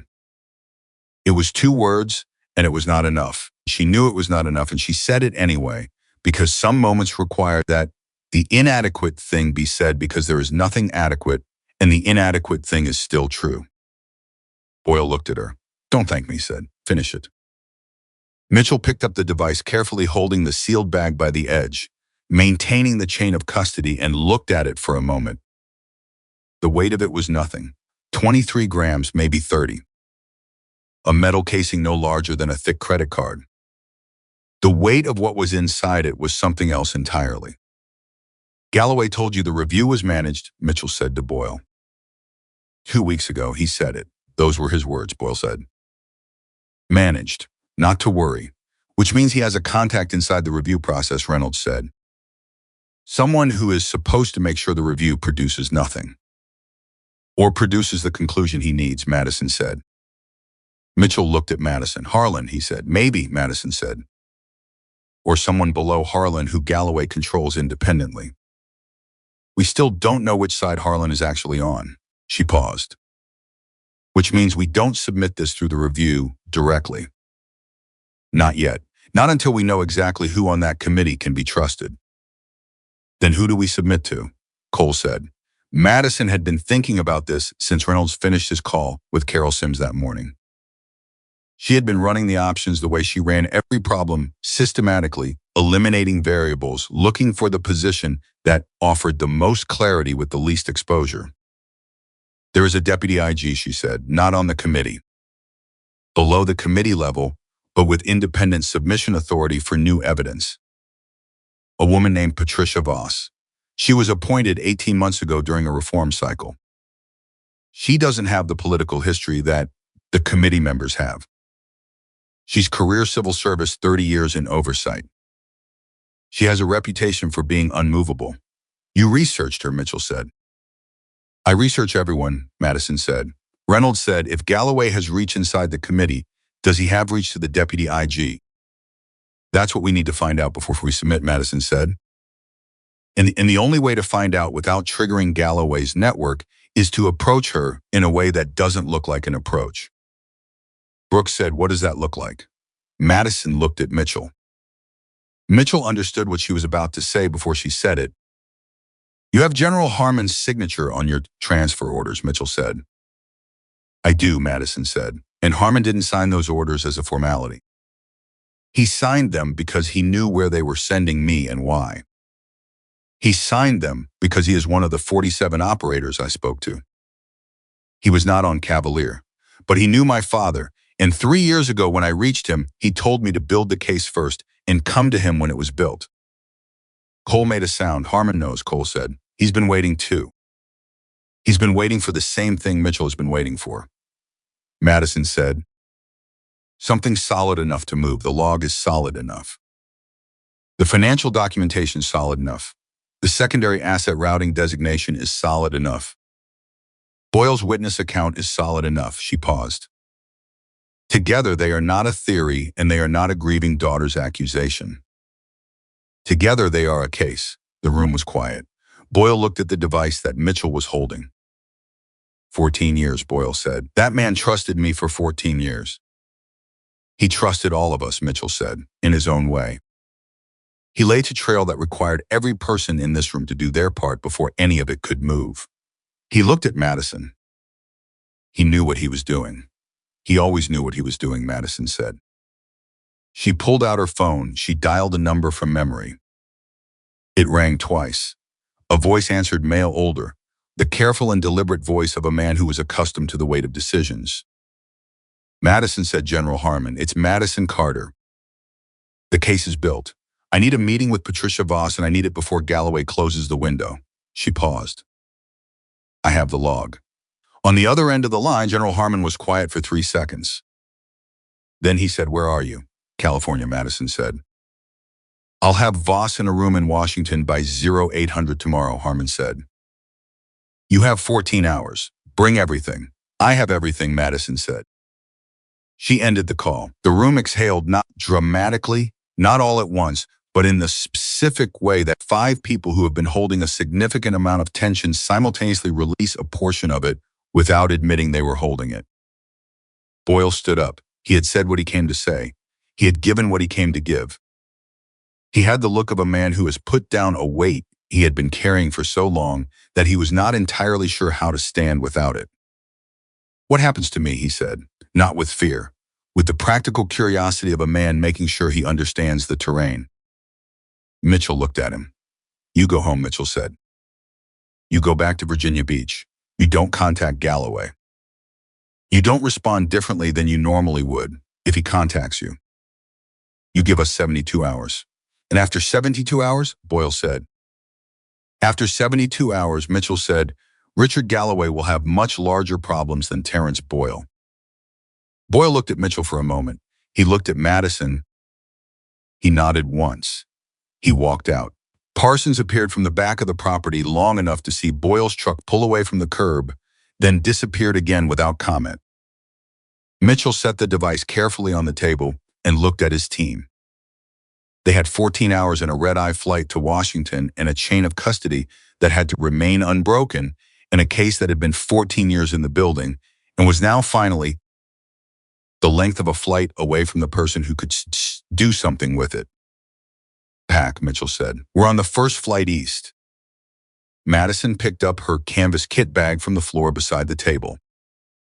The same bag she had walked into the Coronado facility with that morning, the worn, unremarkable bag that had carried 6 years of compiled evidence, and a worn notebook with a name written in the back of it, and all the accumulated weight of a daughter who refused to let her father's death be the last word. She slung it over her shoulder. Cole looked at her. You knew it would come to this, he said, from the beginning. You knew that if you could get into that facility and run those 63 seconds, the rest would follow. Madison looked at him. My father said something once, she said. He said the hardest part of any operation is not the execution. It's the patience before the execution. It's the years of preparation that most people never see, that nobody gives you credit for, that you do in the dark without any guarantee that it will ever amount to anything. She paused. He said that patience was not the opposite of action. Patience was action, for people who understood how to wait for exactly the right moment. She looked at Mitchell. Mitchell looked back at her. Outside, somewhere in Washington, Richard Galloway was going about his day. Moving pieces, managing distances, doing what he had done for 14 years with the confidence of a man who believed he had covered every angle. He had covered almost every angle. He had not covered Daniel Carter's daughter. The flight to Washington left San Diego at 11:47 p.m. Mitchell had booked 6 seats in a block at the back of the plane using 3 separate payment methods, none of which connected to the facility or to any official travel authorization. Reynolds sat across the aisle from Madison. Cole and Brooks took the row behind. Hayes sat beside Mitchell near the window and said almost nothing for the first 2 hours, which was how Hayes processed significant things by going quiet and letting the interior work finish before he brought anything back to the surface. Madison did not sleep.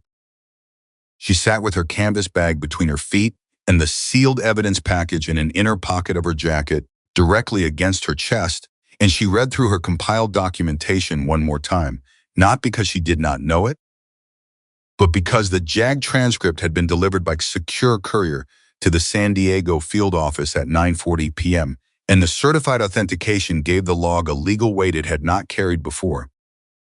And she needed to hold that new weight in her mind alongside everything else before she walked into a room with Patricia Voss at 0800. The transcript was 43 pages. Her father's voice, not literally, but the voice of his thinking, The precise and relentless intelligence that she had grown up watching operate at a kitchen table in Fort Bragg was on every page. Observations recorded in real time during the final hours of Operation Cavalier. The secondary asset routing designation he had identified inside the facility. The description of the contact, the 41 seconds of radio silence. The electronic interference that he had noted and dated and timed with the specific precision of a man who understood that someone was going to need this information later, even if that someone was not going to be him. He had written on the final page a single sentence that was not tactical notation. It read, "If this reaches the right hands, it will be because someone I love refused to stop looking." Madison read that sentence, and then she turned the page over so the text faced down against her knee, and she looked at the window for a long time at the dark above the clouds. Reynolds, who was watching her without appearing to watch her, said nothing. He was good at that. All five of them were good at that, at being present without being intrusive, at occupying a shared space without requiring it to be filled with noise. She had noticed it first in the arena, during those 63 seconds, in the specific way they had moved. And she had noticed it again in the outbuilding, and in Oceanside, and now on this plane. These were men who had learned to be still when stillness was what the situation required. Her father had been like that.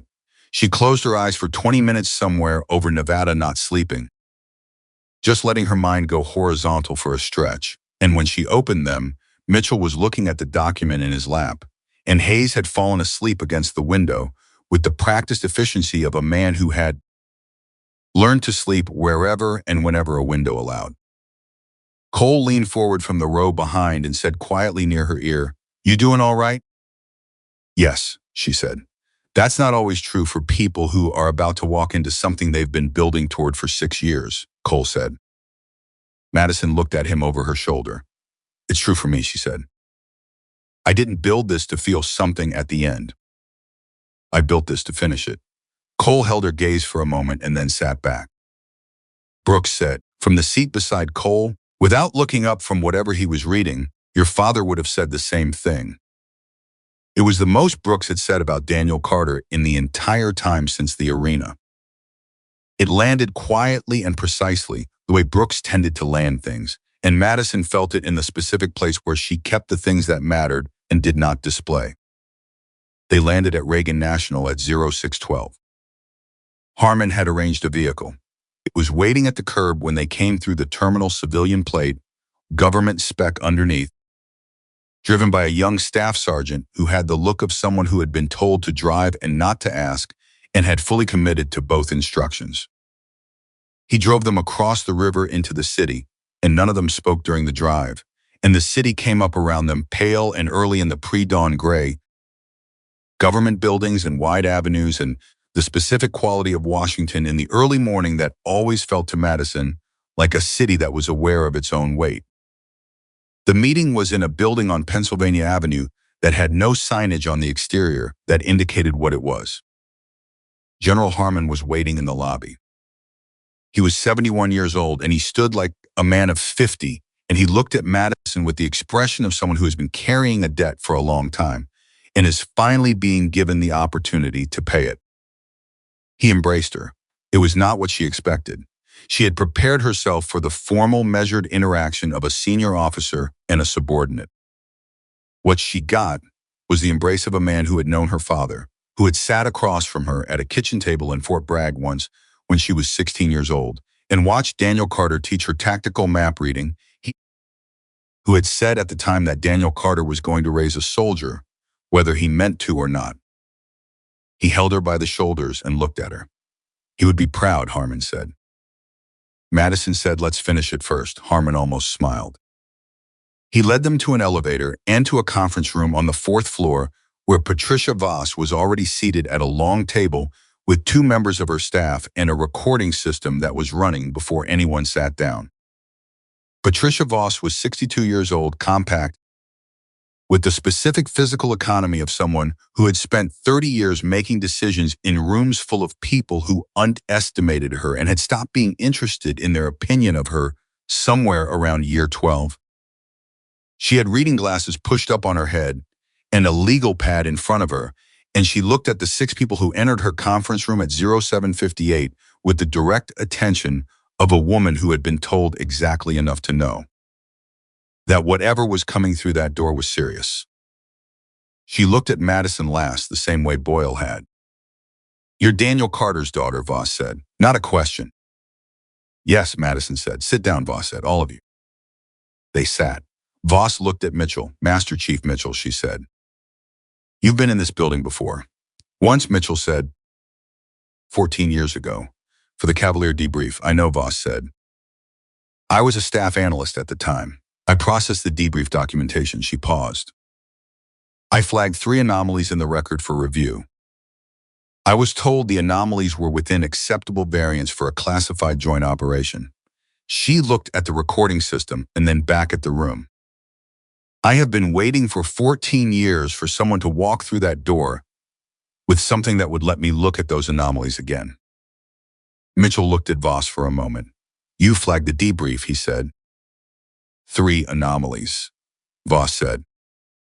Communication blackout during the critical phase. Absence of the civilian intelligence liaison from post-operational review.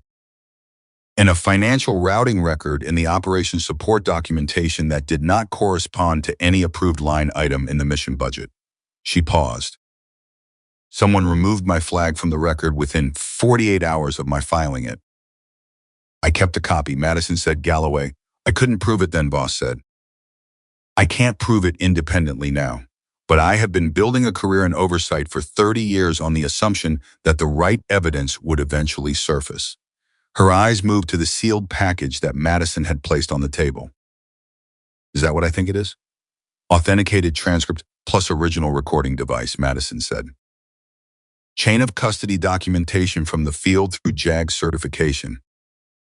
43 pages of real-time operational notation from the senior Army element lead during the final phase of Operation Cavalier." Voss looked at the package. She did not reach for it immediately. She looked at it the way Madison had looked at the recording device in Oceanside, with the specific restraint of a person who understands that the moment of contact is significant and should not be rushed. Then she looked at Madison. "Before I open that," Voss said, "I need to ask you one question, and I need you to understand that your answer determines how this proceeds." "Ask," Madison said. "Is there anything in that record that you have not fully disclosed to this room and to General Harmon? Anything that could produce a material surprise during the review process that would give opposing counsel grounds to challenge the submission?" Madison looked at Voss without blinking. "The last page," Madison said. "There is a personal notation on the last page. It is not operational. It will not affect the legal weight of the record. But it is there and you should know it exists." Voss nodded once. She reached for the package. Mitchell watched Voss open the transcript and begin reading the first page, and the room held itself very still around her 6 people and 2 staff members and General Harmon, all watching a woman read, say, the 43 pages that had taken 14 years to reach her hands. She read for 11 minutes without stopping. When she reached the final page, she paused. She read the last sentence, the one that was not tactical notation, the one that Madison had turned face down against her knee on the plane over Nevada. Voss looked up. She looked at Madison. She said nothing for a moment. Then she said he knew he wasn't coming back. "Yes," Madison said. "He documented anyway," Voss said. "He always documented," Madison said.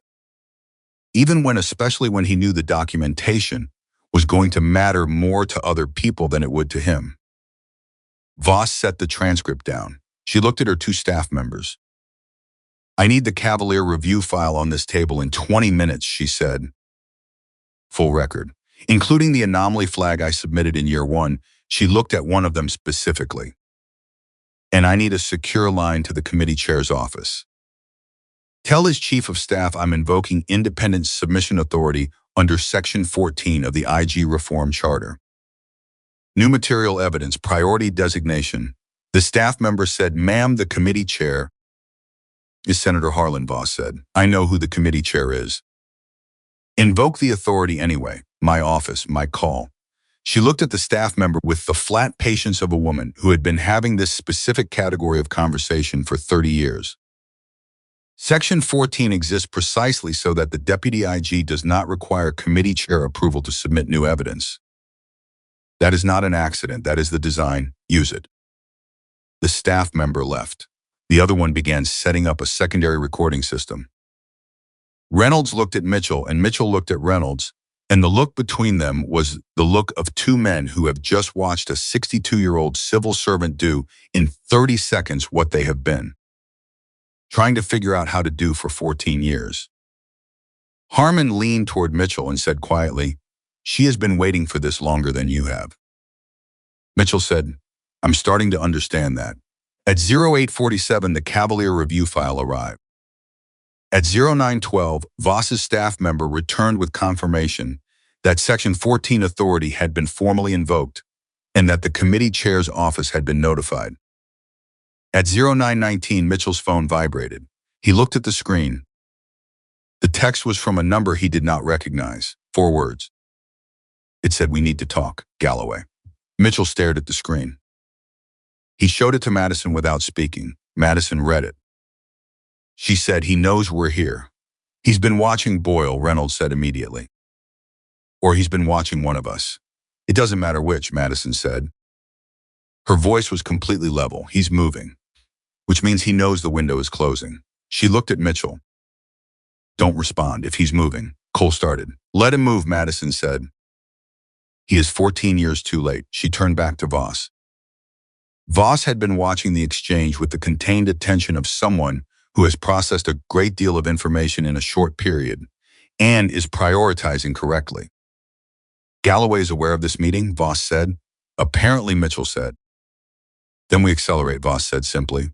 She looked at her remaining staff member. "Get me the financial forensics unit now.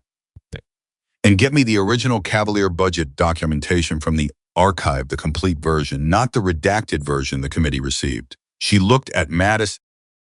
"You said you have financial records. 3 transactions you could not explain." "Yes," Madison said. She opened her bag and removed a folder, clean, organized, indexed, the product of 6 years of careful compilation. She placed it on the table beside the transcript. Voss opened it. She read for 4 minutes. She stopped at the 3rd transaction, the post-operational transfer, the $1.2 million, the completion bonus that Madison had identified 7 years ago and had never been able to attach to a specific authorization without the context that Mitchell's private records provided. Voss said, "This routing goes through a Cayman entity, which dissolved 6 months after the transfer," Madison said. "But I traced the beneficial ownership through 2 intermediary structures. The ultimate beneficial owner of the receiving entity at the time of the transfer was a holding company registered in Delaware." She turned to the next page in her folder. "That Delaware holding company is listed as a minority shareholder of the company that later became Apex Strategic Solutions." The room was absolutely still. Voss said, "Galloway received payment routed through a structure he subsequently used as the foundation of his private company. The money that paid for my father's death became the seed capital for Galloway's career," Madison said. She said it the same way she said everything, without performance, without dramatics, with the specific clarity of a person who has been living with a fact for long enough that saying it out loud requires no additional force. The fact itself carries the force. Voss looked at the document. She looked at Madison. She said, "I'm going to need you to stay in this building for the next several hours." "All of you understood," Mitchell said. "Galloway will attempt to make contact through the committee structure," Voss said. "Through Harlan's office or through one of the committee staff who reports to him. When that contact comes, I need to know about it immediately." She looked at Harmon. "General, I need your read on Harlan. Specifically, is he complicit? Or is he being managed?" Harmon was quiet for a moment. "Harlan signed the authorization for the secondary operation," Harmon said. "Whether he understood what he was signing is a question I cannot answer definitively. He was chairman of the committee at the time. He reviewed a large volume of classified material. It is possible he signed without full understanding of the operational implications." He paused. It is also possible he understood exactly what he was signing. Can you get me in front of him, Voss said. Harmon said, today? In the next 2 hours, Voss said. Harmon looked at the ceiling for a moment. Not hesitating, calculating. Yes, he said.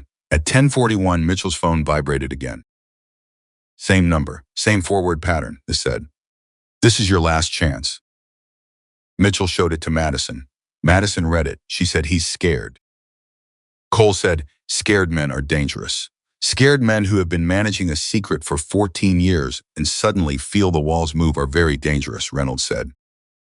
He's not going to do anything overt, Madison said. Not here, not in a federal building with a deputy IG and a 2-star general in the room. She looked at Mitchell. But he will try to move the committee. He will try to invoke the classified protection framework to seal the review before Voss can complete the submission. She paused. How fast can he do that? Voss answered from across the table. The current framework, a committee chair can petition for protective sealing with a 24-hour notice requirement, Voss said.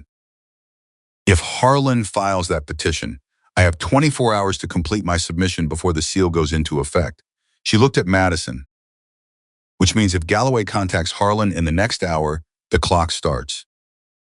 Then we have 2 hours maximum, Madison said, before the petition is filed. Voss was already on her feet. What happened in the next 107 minutes was not dramatic in the cinematic sense. It was not explosive. It did not involve weapons or physical confrontation or any of the tools that the 6 people from Coronado had spent their careers developing.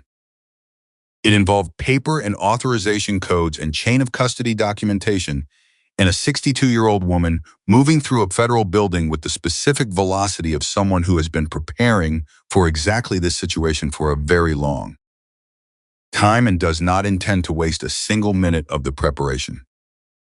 Voss submitted the financial documentation at 11:22. She submitted the Cavalier Review anomaly file, including her 14-year-old flag and her personal copy of the original notation at 11:39. She submitted the certified transcript and the authentication documentation for the original recording device at 11:54. At 12:08, Harmon walked Senator David Harlan into a conference room 2 floors above Voss's office and sat across from him and placed a copy of the submission summary on the table. Harlan looked at the summary. He looked at Harmon. Harlan said. He had known Harmon for 22 years. What is this? This is 14 years of evidence, Harmon said. Formally submitted to the Deputy IG under Independent Submission Authority. Outside your committee's control. He paused. I need you to tell me right now whether you understood what you were signing when you authorized Galloway's secondary operation. Harlan looked at the summary for a long time. He was 74 years old, and he had been in public life for 36 years, and he had the specific stillness of a man looking at the end of something. I was told it was a routine intelligence recovery authorization, Harlan said finally. I was told the secondary asset was separate from the operational element. I was not told he stopped. I was not told the extraction team had no knowledge of the secondary asset. Did you suspect, Harmon said. Harlan was quiet for 5 seconds. After the debrief, Harlan said, when the losses were reported, I asked Galloway directly. He told me the losses were combat-related. Enemy engagement, standard operational risk. He stopped again. I chose to believe him. You chose to believe him, Harmon said. I chose to believe him, Harlan said, because the alternative was something I did not want to be responsible for. His voice was steady. Absolutely steady. The steadiness of a man who has been telling himself a manageable version of a story for so long that saying the true version out loud has a physical quality to it. That was a failure of character. I know that. Harmon looked at him. The petition Galloway asked you to file, Harmon said. The protective sealing petition. Harlan looked at the table. He called me 40 minutes ago, Harlan said. He asked me to file it. Are you going to, Harmon said. The senator was quiet for a long time. No, Harlan said, I am not. At 12:22, the submission was complete. Voss walked into the corridor outside her office, where Mitchell and Madison and the 4 operators were waiting, and she said, it's done. All 3 packages, formally submitted, time-stamped, authenticated, and on record, she stopped in front of Madison. Galloway cannot touch it now. The moment I invoked Section 14 and submitted to the independent record, it went outside the committee's jurisdiction. He would need a federal court order to challenge the submission, and any challenge would require him to explain why he wants the material suppressed. Madison said, which he can't do without explaining what the material contains. Precisely, Voss said. Cole made a sound that was not quite a word and not quite a breath, and occupied the space between relief and vindication that does not have a clean name in English. Brooks put his hand briefly on Mitchell's shoulder and removed it without comment. Reynolds looked at the ceiling for a moment with his jaw working slightly, and then looked at Madison and said, "He planned this." "All of it, yes," Madison said. He planned a trail that required his daughter to find a record that led her to a facility, that led her to 5 operators, that led her to a device that led her to a transcript, that led her to this building, Reynolds said. And he planned it before he deployed, before any of it happened. He was the best tactical mind I ever knew, Mitchell said. He planned operations the way other people plan for best case. He planned for every case. He looked at Madison. He planned for the case where he didn't come home. Hayes said very quietly, "The most dangerous person in any room is not always the strongest one." The words settled. Madison recognized them. Her father had written them in the margin of one of his training documents. She had read them at 19 and thought they were about combat. She had read them at 25 and thought they were about intelligence. She had read them last week, in this season of everything finally converging, and understood that they were about exactly this, about the patience to prepare when no one is watching, to build when there is no guarantee of the outcome, to trust that the right people will find the right pieces at the right time. Her father had not lived to see the right time, but he had made sure it arrived anyway. At 2:17 p.m., federal law enforcement executed a warrant at the Washington offices of Apex Strategic Solutions. Richard Galloway was taken into custody at 2:49 in the lobby of his building, in front of his staff, with the specific public quality that he had spent 14 years engineering the lives of other people to avoid. Madison was not there to see it. She was sitting in a small room off Voss's corridor with Mitchell when Hayes came in and told them. She did not react the way people react in the stories that get told about moments like this. She did not cry, she did not celebrate. She sat with it for a moment, with the weight of the thing becoming real. The thing she had been building towards since she was 22 years old, sitting in her mother's living room, reading a letter that explained nothing. And then she looked at Mitchell and said, "What happens to his network, the people he recruited, the people who've been inside Apex?" Mitchell said, "That's a longer process." "I know," Madison said. "I'm asking because I need to understand the scope of what comes next." Mitchell looked at her. "What comes next is the part that doesn't have a 63-second solution," he said. "It's depositions and cross-examinations and chain of custody hearings and a legal process that is going to take longer than either of us wants it to take." He paused. "But the thing that makes all of that possible is already done." "You did that," Madison looked at him. "We did that," she said. Mitchell accepted that. 3 days later, the Department of Defense released a brief and formal statement announcing the posthumous review of the operational record of Colonel Daniel Carter, United States Army, in connection with ongoing proceedings related to Operation Cavalier. The statement was 2 paragraphs long. It contained no specific details. It used careful language. Madison read it on her phone, sitting in a chair in her mother's living room in Fort Bragg. Her mother sat beside her. Her mother had been waiting 22 years for a piece of paper that said her husband's death had not been what she was told it was. This was not that paper. That paper would come later, after the proceedings, after the record was formally corrected, after the institutional machinery completed the slow work of acknowledging what the evidence required it to acknowledge. But this was the beginning of that paper. The announcement that the machinery had started moving. Her mother read the statement twice. She said, "He always said they'd get there eventually." Madison said he planned for it. Her mother said he planned for everything. She was quiet for a moment. Except being gone. Madison did not answer that. because there was no answer that was both honest and kind, and she had learned from her father that when you could not be both, you stayed quiet and let the person who needed the silence have it. She put her arm around her mother's shoulders. The afternoon light came through the window of the house where Daniel Carter had drawn tactical diagrams on napkins and taught his daughter to read a room before entering it, and had stood at the door once on a Tuesday morning with his kit bag over his shoulder and said goodbye in the specific way that people say goodbye when they are not certain it is not the last time. He had stood at that door. He had looked at his daughter. He had said, "Remember that the work you do in the dark is the only work that matters.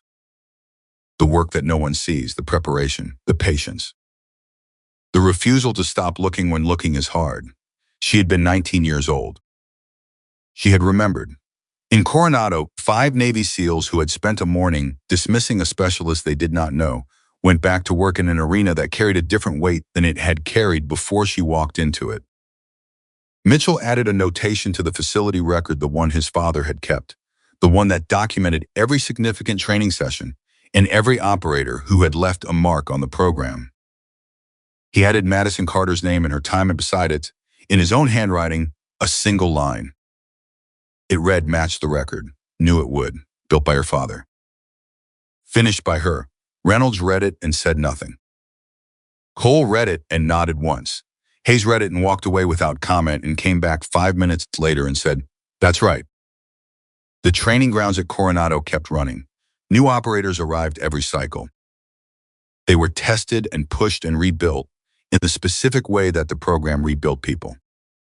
And when new trainees asked about the Zone 4 record, the 63-second simulation that had stood for 17 years and been matched only once in the program's history, the instructors told them the story.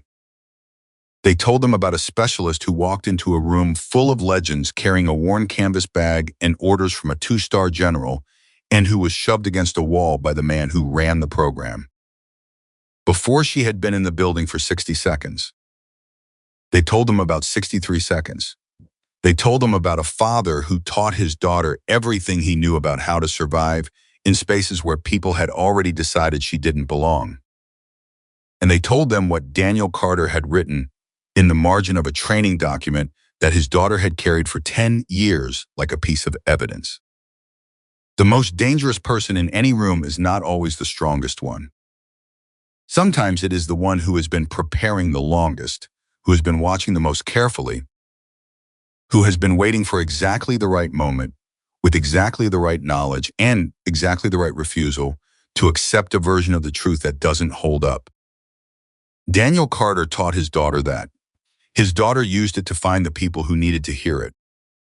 And from the day she walked into that arena and proved it in 63 seconds, no one who witnessed it ever again made the mistake of deciding what a person was capable of before watching them work.